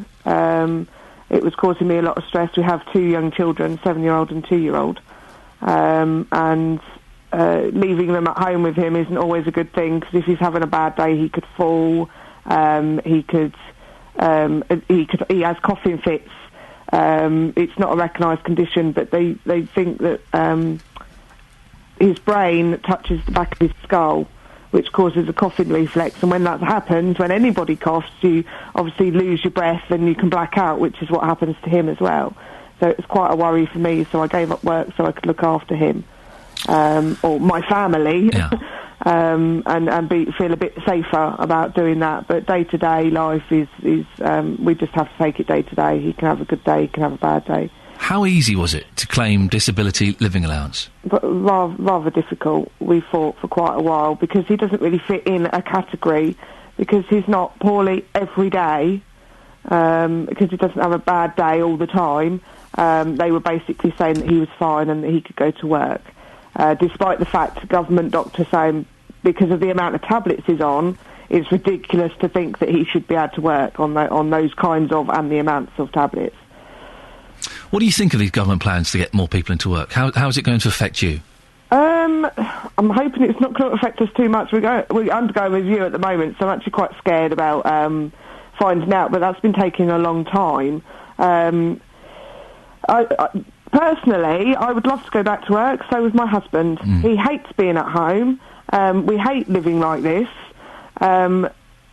But unfortunately, life is the way that it is. What worries me is that they're going to force my husband into work, and it's going to make him worse. He could have up to 7 days a week bad, where he's in bed all day, can't get out of bed. So find an employer. I'd like to find an employer that he could just ring up and say, sorry, I can't go in today, and that could happen 3 or 4 or 5 times a week. Ruth, stay on the line. We're going to speak now to Hertfordshire MP Oliver Heald, who's on the Work and Pension Select Committee. Good morning, Oliver. Oh, you're there. Hello, Oliver. Hello. Do you acknowledge that the assessment system is flawed? Yes, I mean, the Select Committee looked at the original reports coming out in 2008 when this was introduced, and did make some strong comments about how it needed to be improved. I mean, I think the overall aim which the government has of not writing off hundreds of thousands of disabled people as unable to work, but actually trying to help them into work is a good thing. But it is important to get this assessment right. And of course, the sort of case that Ruth's talking about, and I think we'd all understand, how difficult it is for her, these are the difficult ones, the intermittent conditions where you can have a good day, but then other days, of course, you're just not able to do anything. And it's really been trying to improve the system for those sorts of cases that the Select Committee's made recommendations about. And, to be fair to the government, they have had this independent review that is gradually making the system better. Oliver, people are scared. People are scared. We've spoken to a couple of callers today who are scared that they are going to be forced back into work because someone thinks they are well enough to work when they actually know that they're not well enough to work.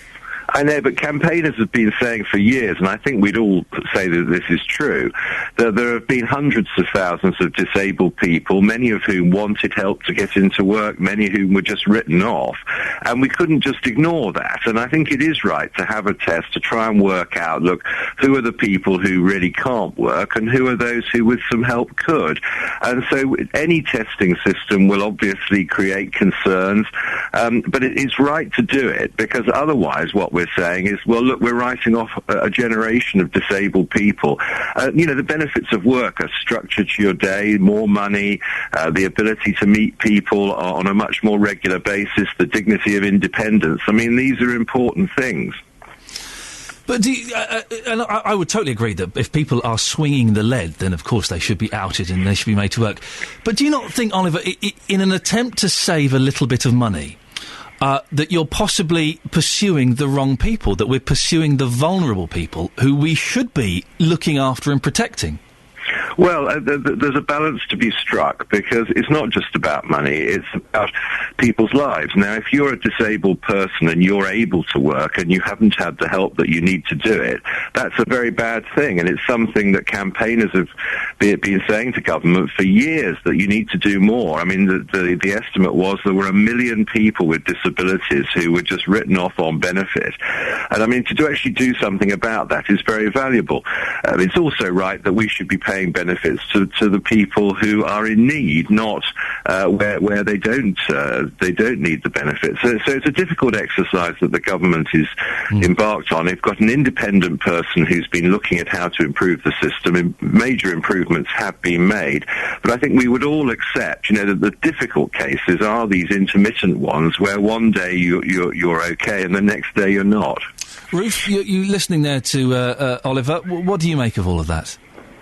I agree with most of what he says. I mean, like I said, my husband would love to get back to work, but trying to find an employer, as I said, that's going to be okay with him being off sick maybe 2 or 3 times 1 week, and then I've worked in retail management, and I would have never taken somebody on that had said to me, this might happen, because it's such a tight-knit thing with the budgets and things, and it's the same with a lot of places.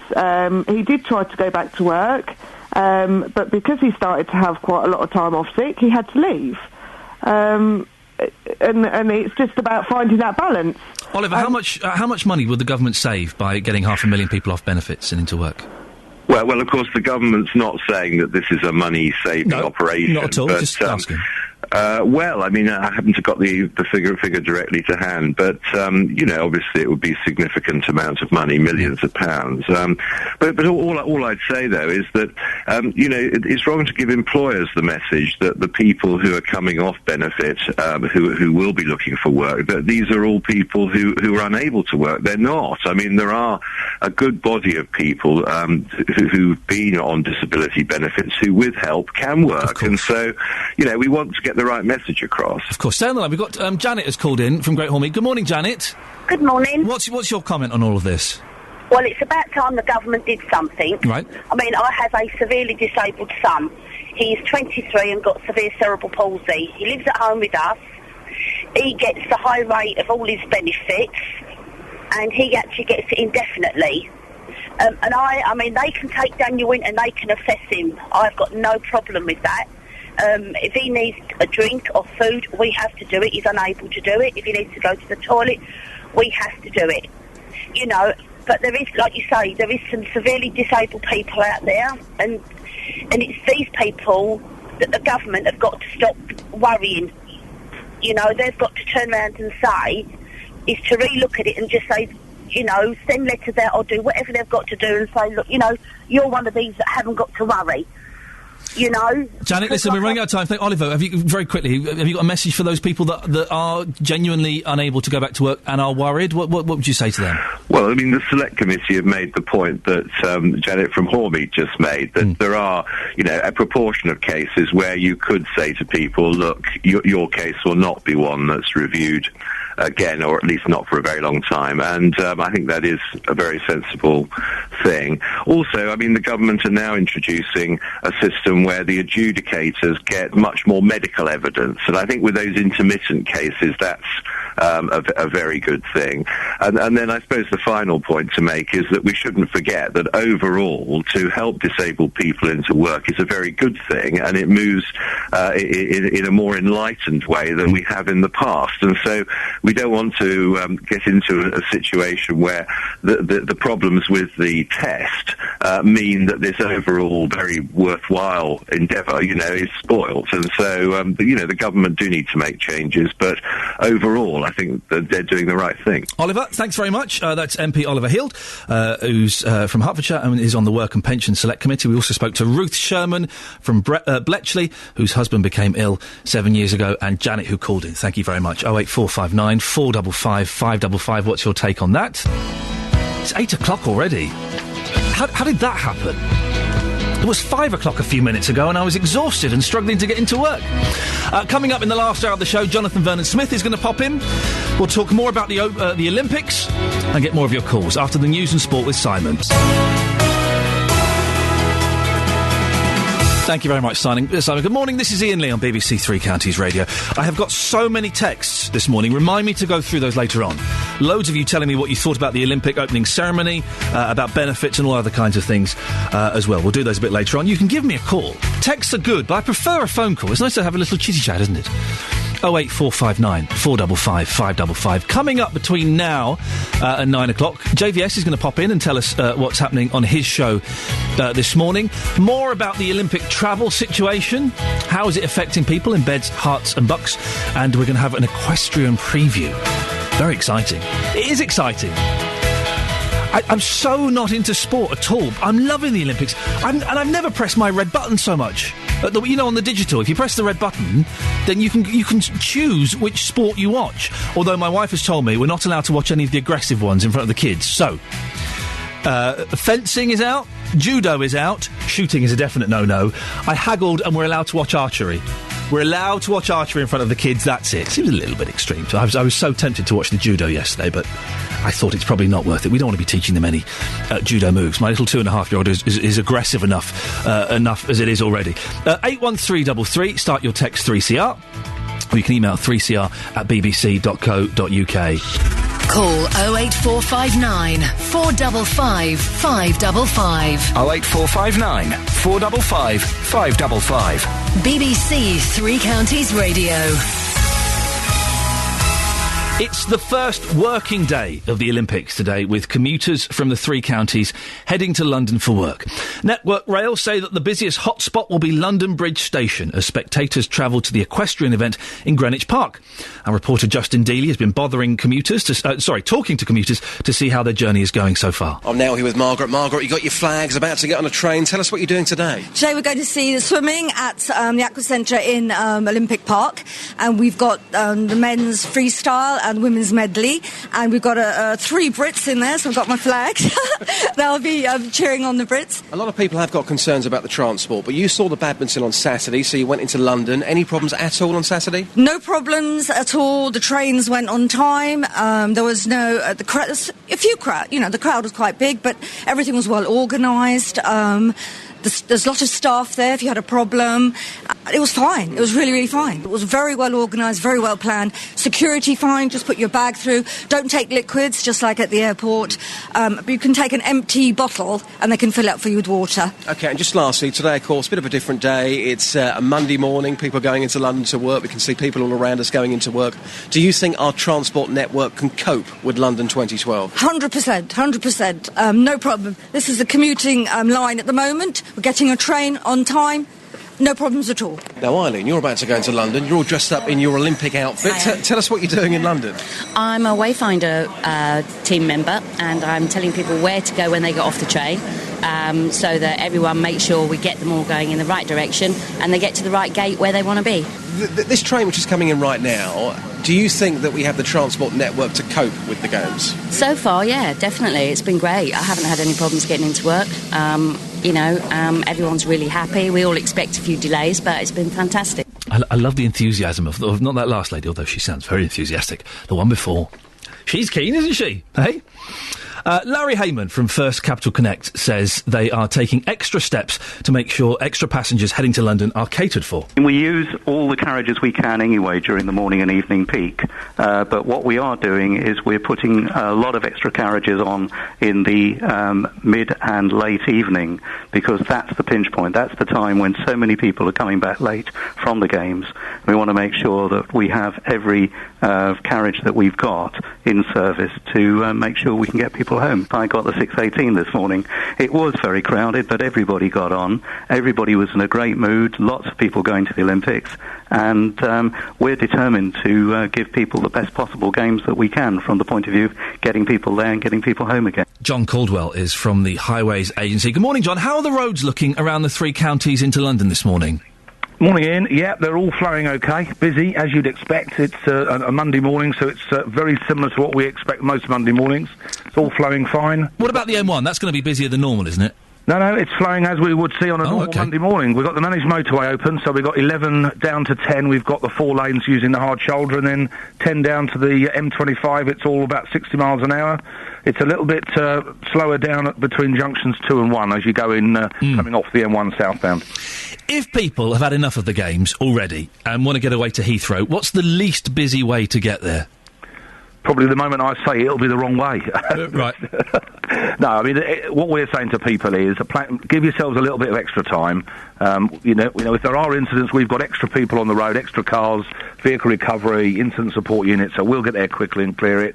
So there is a risk that there might be some slow-moving traffic. We're asking people just to leave themselves a little bit of space.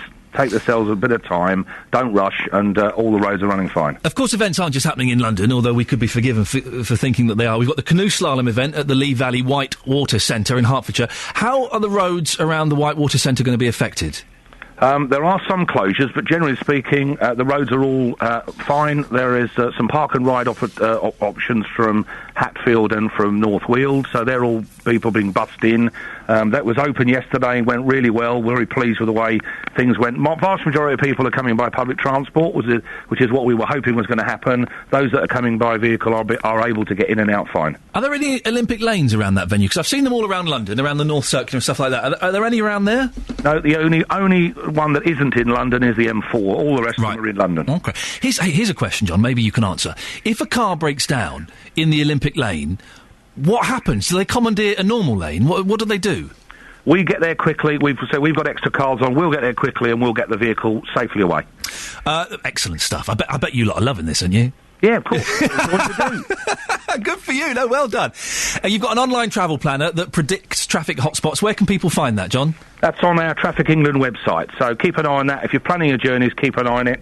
And as I say, we've also got plenty of signs up and listen to radio stations like yourself. John, we'll keep people informed. Brilliant. Thank you very much. Enjoy it.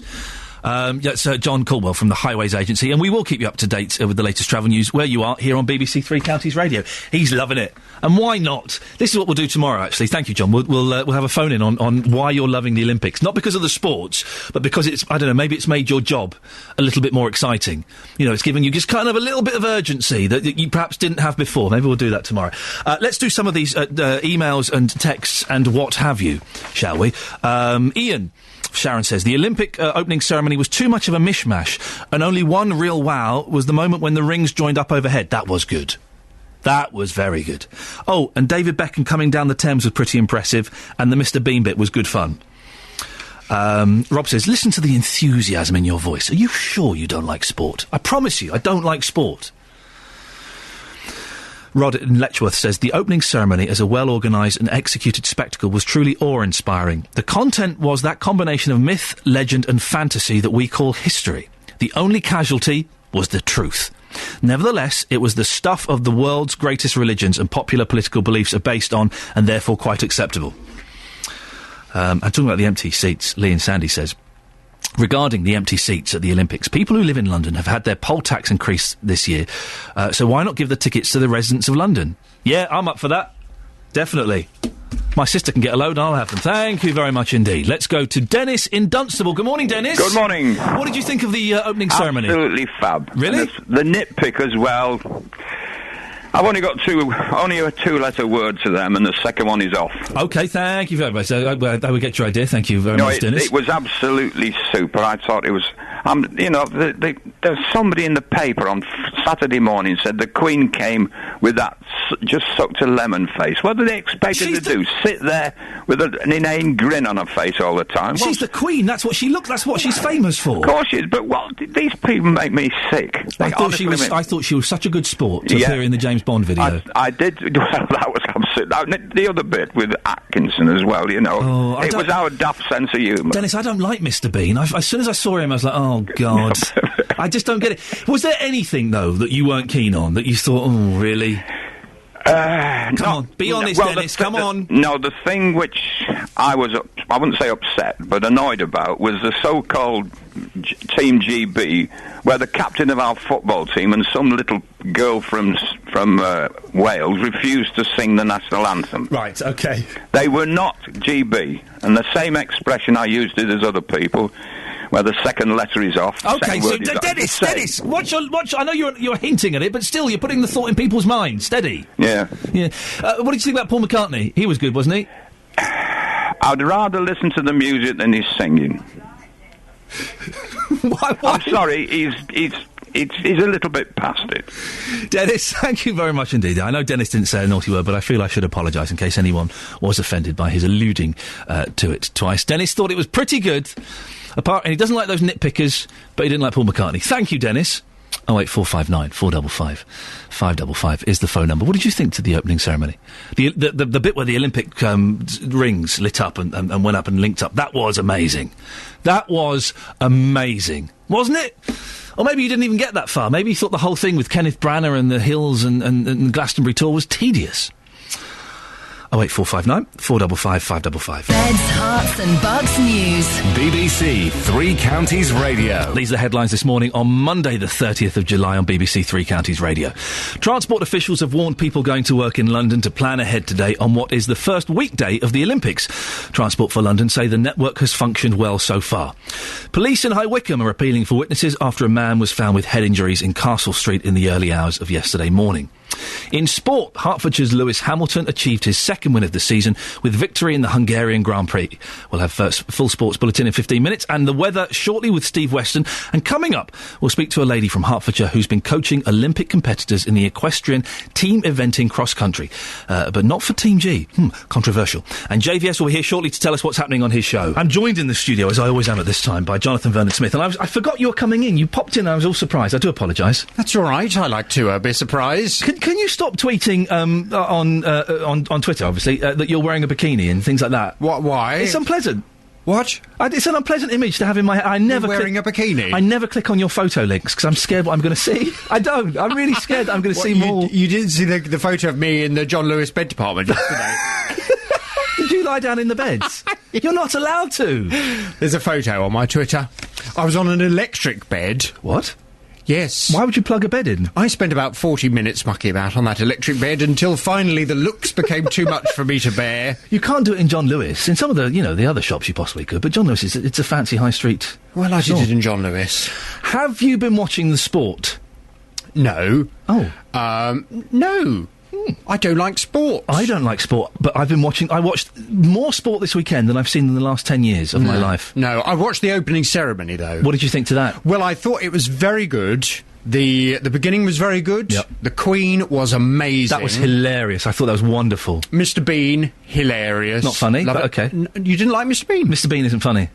Nor is Fawlty Towers, or Only Fools and Horses, but that's a debate for another day. Aren't you funny? No, I do like Mr. Bean. It was funny. Oh, it's tedious. No? Oh, we get it. Okay, right, he's going to press the thing. Yeah, okay, brilliant, yeah. I didn't like the dancing business. That all got a bit boring. I didn't like the texting. I thought the texting was silly. Oh, no, that's all a bit... That was when I went and had a shower. I thought this is too much. And then when they started doing all that parading round and round, I nearly lost the will to live. I went to bed then. When we... I've been watching for 20 minutes and we were still only on the letter B, I thought, I'm going to go to bed. No, it went on and on. And then the torch... The cauldron was incredible. I've not seen that yet. That was brilliant. Sky Plus. That was brilliant. And then Paul McCartney. Coming up on the big phone in this morning at 9, has the Olympics got off to a good start? Following on from Friday's opening ceremony, watched by 27 million people in the UK, we've now had 2 full days of the Olympics. But how has it gone for you? The big issue is the ticketing arrangements after empty seats were seen at some venues for the second day in a row. I heard your idea earlier. Sell them to people for 20 quid. Yeah, name and shame the companies that haven't bothered to use them and sell them for 20 quid. Yeah. Perfect. Much better idea.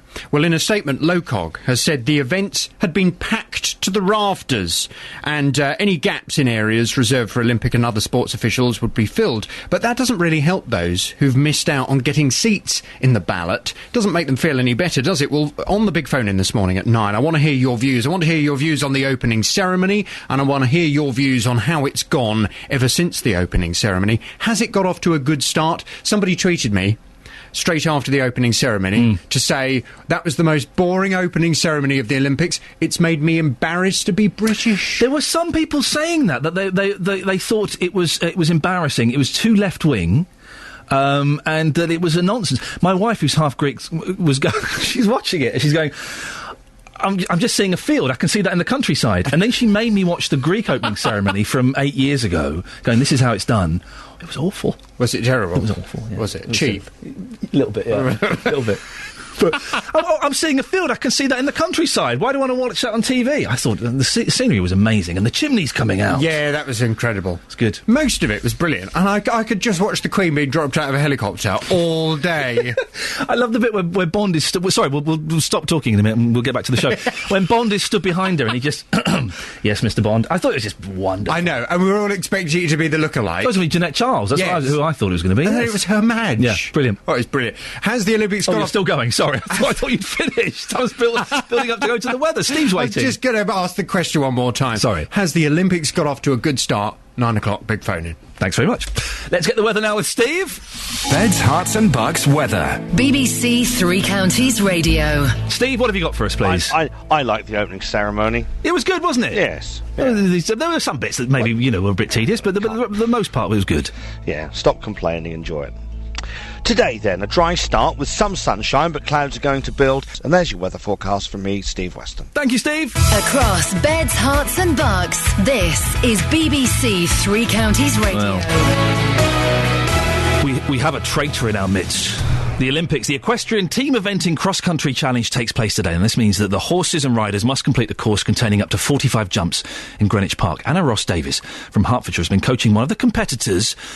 Not for Team GB. What on earth is this, Anna?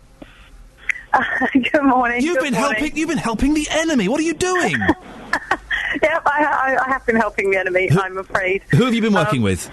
I've been working with some of the Brazilian contingent, a guy called Marcelo Tosi, who is competing for Brazil in these Olympic Games. Yes. How did you get that gig? That seems odd that a British person would be involved with the Brazilian team. What happened? Well, what happens is, to be honest, there are quite a lot of British people involved with coaching other nations, especially as the Olympics has come to London this time, and so very many people have decamped from their own country over to London and basically need help with coaching before the Olympics. The horse. Now, I'm going to ask you a question that may either show me as a genius or an idiot. Do they bring their own horses from their foreign countries, or do they use British horses? They bring them over. Yeah, they bring them over. Yep, there's been horses flown in from all over the world to these Olympic Games. How well does a horse fly? Pretty well, generally.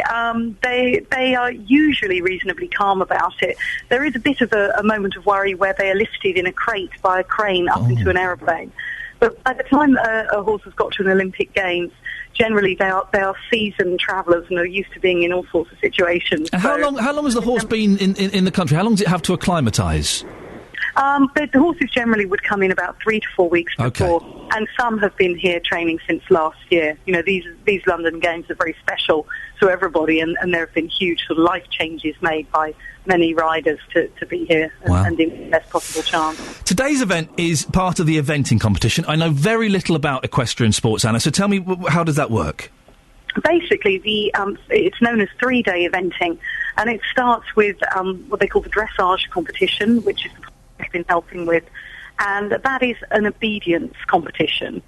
So first of all, the horses are tested for their obedience, and then the next day, which is obviously today, they go on a huge cross-country jumping effort, which is on sort of speed and stamina. There's an allocated time to stop people going too fast or too slow, and they jump a number of obstacles around Greenwich Park this time, but are fixed obstacles. I mean, you don't want to be hitting these very hard. These horses are good jumpers. Then the next day, they'll have a veterinary inspection because of the sort of supreme effort they've made today. There's a veterinary inspection tomorrow, and all the horses that pass that veterinary inspection will then go on to jump a show jumping round, which is basically knockdown fences. And they accumulate penalties, jumping penalties and dressage penalties throughout the competition. And Great Britain actually have a very good record in this competition. At the moment, we're lying third, and are in for a good chance of a medal. So Team GB are in line for possibly in line for a medal. Marcelo Tosi, who you've been training from Brazil, how do you think he's going to do? Is he good enough to get a medal? At the moment, he's really aiming for Rio, because obviously that's going to be a very special Olympics for the Brazilians. But he did a good steady round yesterday in the dressage, and his horse is a very good jumper. So fingers crossed for a good run. But it's really Rio that they're interested in, which is, of course, makes sense. Now, another question that, again, will display my ignorance or make me look very clever.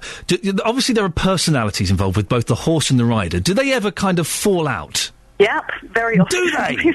Yes, you've got strong characters. I mean, horses that are able to complete this sort of effort tend to be strong, tough characters, and riders that are fit enough and strong enough to complete this kind of effort are also fit and strong characters. And obviously, you put the whole lot in a high-pressure situation. Wow. But generally, by the time they get to this level, the horse and the rider will be a team. They'll be very good friends, and those sort of situations will be ironed out. But certainly there will be times where the horse will think, he wants to go faster, and the rider wants to go slower, or vice versa. So certainly, it's certainly a team effort between the horse and rider combination. Fantastic. Anna Ross Davis, thank you so much for that. That was fascinating. She's from Hertfordshire and has been coaching Marcelo Tosi, who is a Brazilian member of the equestrian team. We've got a few more texts and emails we can do here. Paul in Aylesbury, we've been talking about the opening ceremony, and JVS will be talking more about the Olympics and this after 9 o'clock. Pete in Aylesbury says, I thought the opening ceremony was good if one understood it. The girl who sang Abide With Me was superb. She was good. She was excellent. But Paul McCartney was awful. The whole thing was a great spectacle, though. Paul McCartney, I think he's 70, maybe 71, 70, something like that. A lot of people said maybe he's a little bit too old. I was kind of hoping the Stones were going to come out. I thought when we were getting that sort of musical montage that maybe the Stones were going to come out and do something with Paul McCartney. That would have been cool. No Elton John. And also, I read that there was going to be a holographic Freddie Mercury as well. I was told, they had Tupac did a hologram concert recently. I thought there was going to be a hologram. Most of our listeners going, Tupac? What? I thought there was going to be a hologram Freddie Mercury come out and sing. That's what I've been led to believe. Turns out you should never believe anything you read on the internet. Who'd have thought? Pauline says, Ian, I agree with you not liking Mr. Bean or 40 Towers or Only Fools and Horses, but I do like David Jason in Open All Hours. Well, there you go. You can text 81333, start your text 3CR. On FM, AM and online at bbc.co.uk/3 counties. BBC Three Counties Radio. Thank you, Simon. You've been texting in I've never seen so many texts, and there's we'll go through some of these. It's easier if you call. The phone calls are much more fun because we can have a chitty chat. 08459 455 555. But I appreciate these texts, and I'll do my best to read as many of these before the end of the show as I can. December the 3rd. Doesn't that seem a lifetime away? December the 3rd, 2012, is an important date for supporters and opponents of the proposed high-speed two-rail line. It's when 15 councils, including 4 from the 3 counties, will challenge the government's decision to go ahead with the £33 billion project. Nick Rose is leader of Chiltern District Council, one of those taking the government to court. Good morning, Nick. Good morning. Why is this a sensible use of taxpayers' money?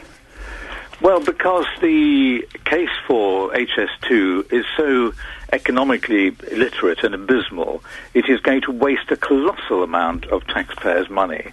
There are cheaper and more effective ways of achieving the same outcome, which is to improve capacity on the West Coast main line, amongst other places. And it's not necessary. not coupled with the fact that it's going to wreck a huge area of the children's area of outstanding natural beauty.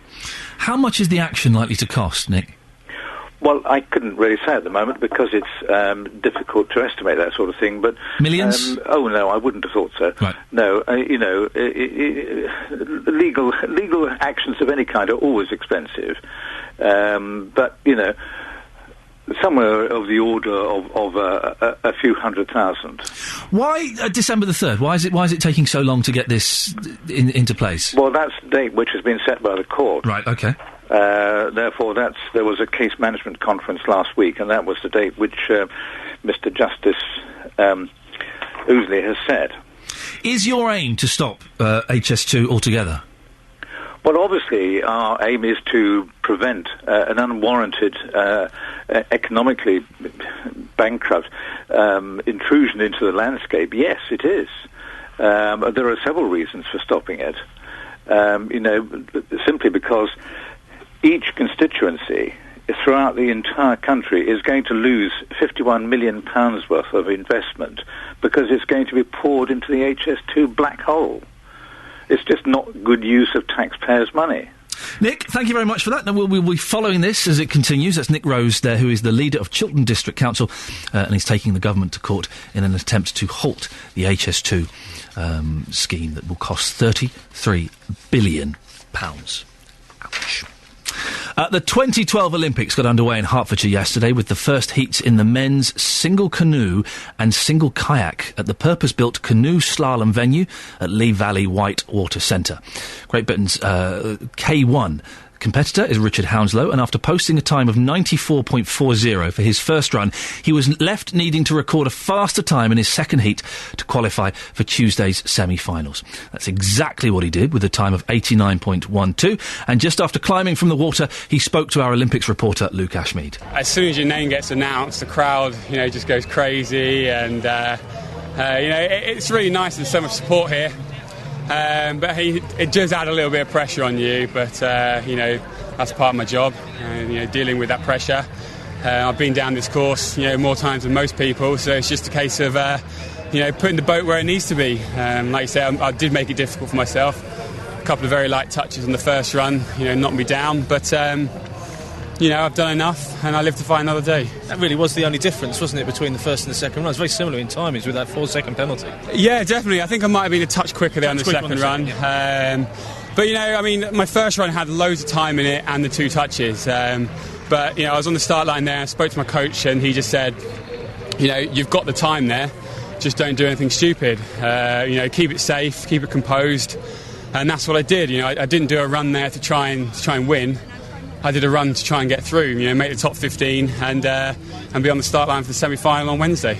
It's very easy to talk about the crowd and the noise. Just explain what difference that makes. Yeah, it is unbelievable, but, underneath it all, I'm just your average warm-blooded, ego-driven male. And, to have 11,000 people there cheering you down, it's incredible, it does add a bit of pressure on it. And it's so, like I say, it's up to me to deal with that pressure and to, and I work with a psychologist to sort of, to make sure I can control all those sort of things. But at the end of the day, that's what it is. You can't tell them all to not make noise, or to go away, before you run. So you've got to deal with it, and today I did. Richard Hounslow there talking to Luke Ashmead. Hounslow is back in action today in the C2, the canoe double event, teaming up with David Florence. In the same event, it's Bedford's Etienne Stott's partner Tim Bailey's first appearance at the Games, and Luke Ashmead will be bringing you news throughout the day about what's happening in the Olympics. Now, earlier on, we were talking about the opening ceremony and also the people not turning up for the Olympics. Empty seats, corporate seats, empty.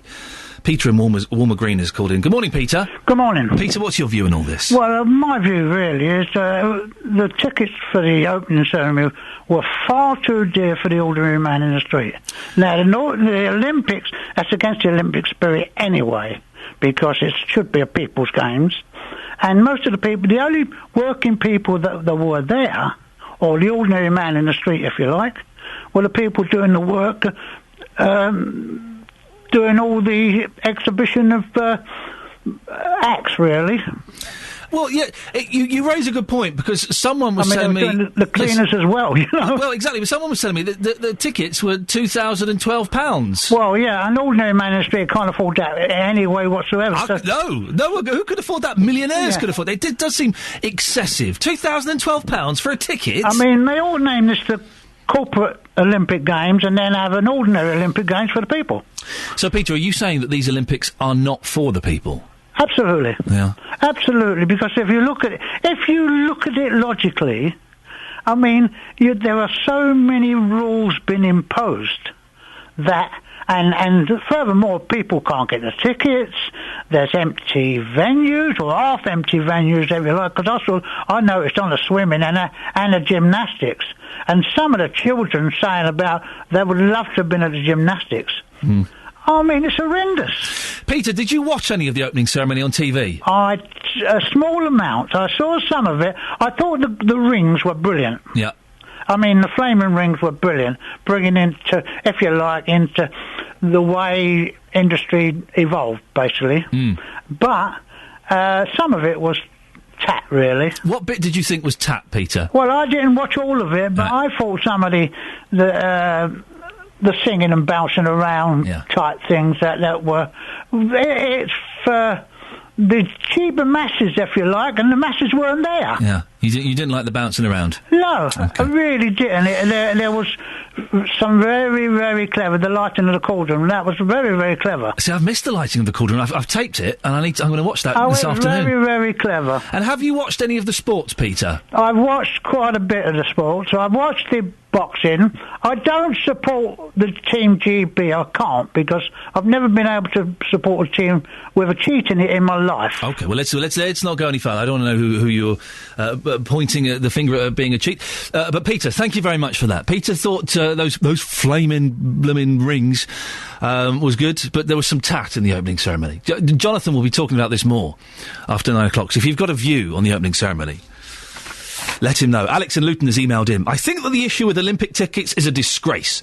If I were an employee or shareholder of a sponsor and the tickets were not used, I would be furious. I think that if the seats belong to the Olympic family, then that is a bigger disgrace. Using the excuse that these are only heats is a swipe at the athletes taking part. Yeah, that was one of the lines that they threw out.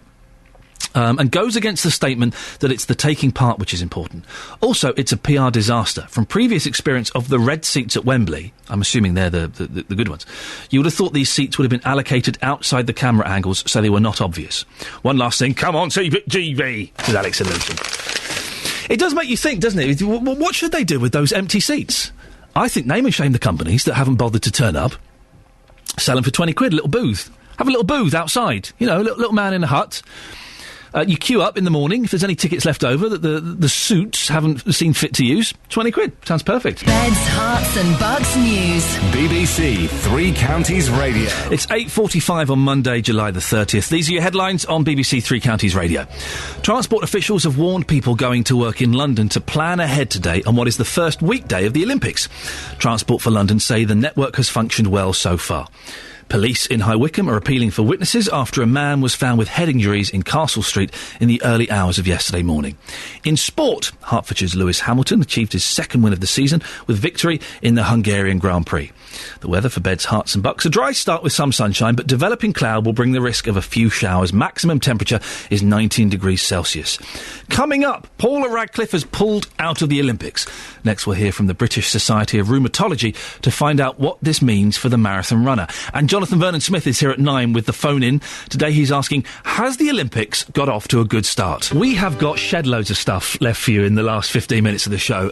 Loads of stuff. I always feel sorry for Nick Coffer on that trail, because bucking broncos, there's nothing fun about them at all. They're horrible, horrible things to go on. The only fun is if you're the person watching the person on it. And poor Nick, he's brilliant, but he shouldn't have been made to do that. I think Kate is filling in for him again this week. I think it's Kate Robbins this week. We'll get confirmation on that. Now, Bedford runner Paula Radcliffe has pulled out of the Olympic marathon because of a foot injury.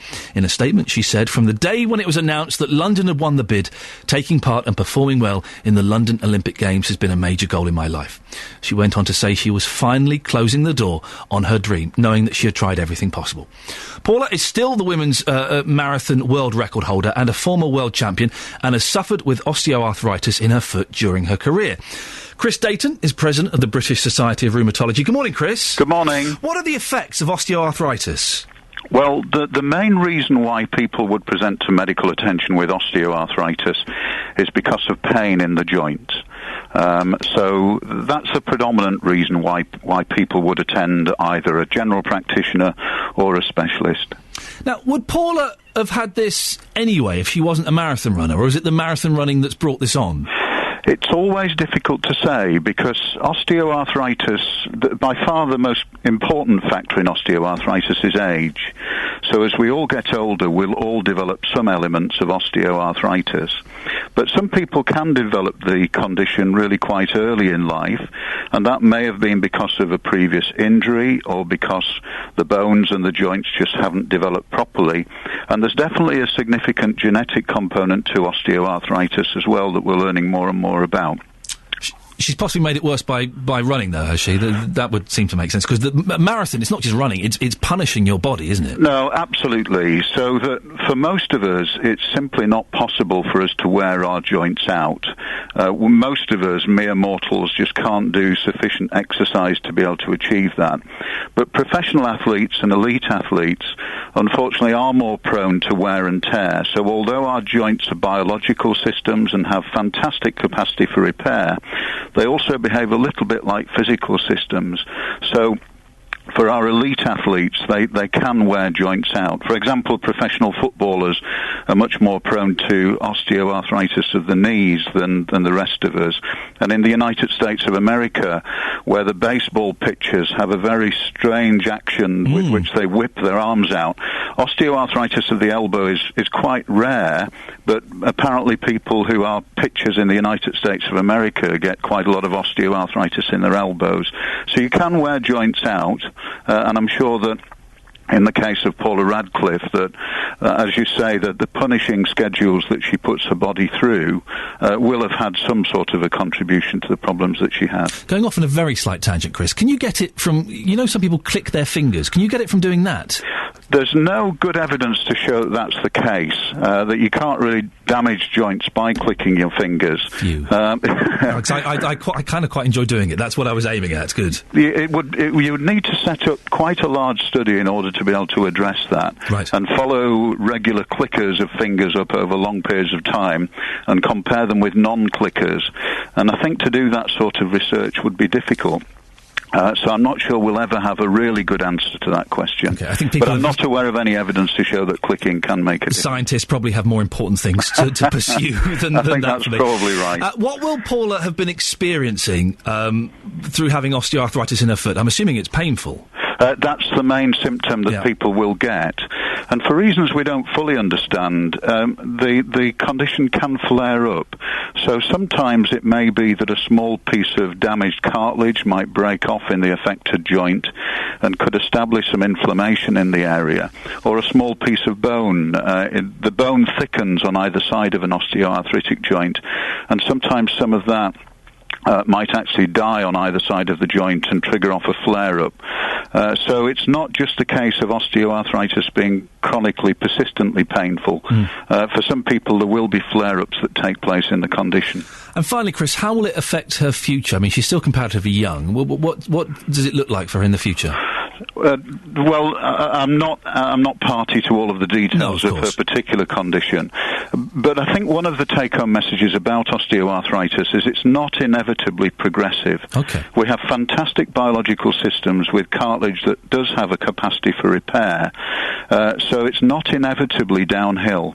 And for people with osteoarthritis, we still encourage them to take regular exercise, because even joints that are slightly damaged still require regular use in order to try and stay as healthy as possible.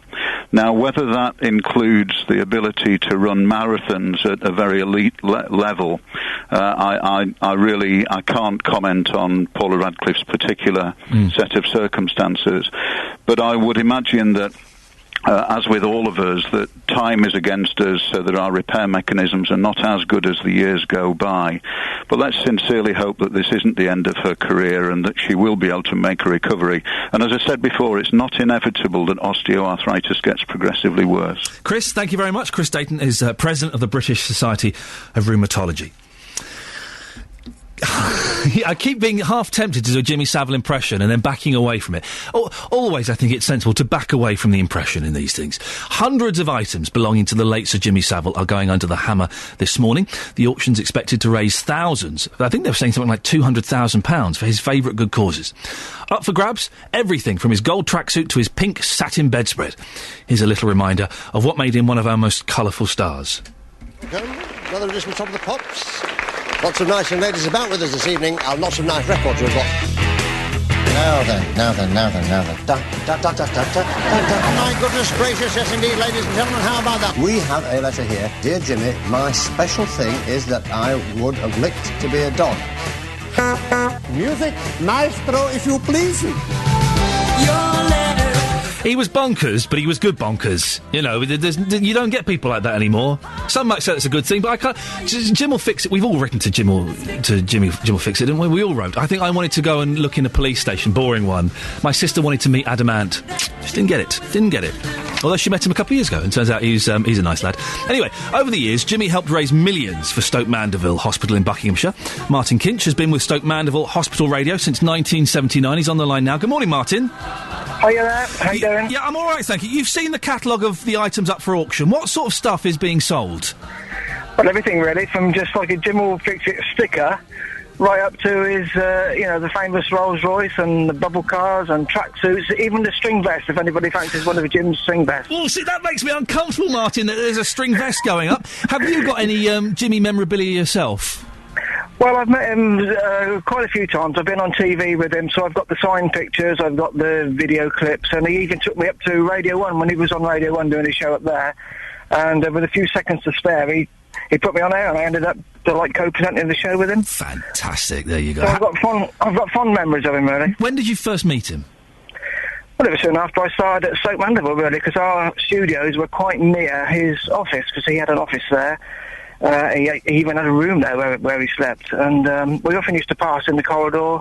We were both obviously very interested in radio and music, and he had some great stories to tell. And I spent many of pleasant meetings with him in his office talking about music, and I must admit I was very fond of the guy. And, yeah. When was the last time you saw him?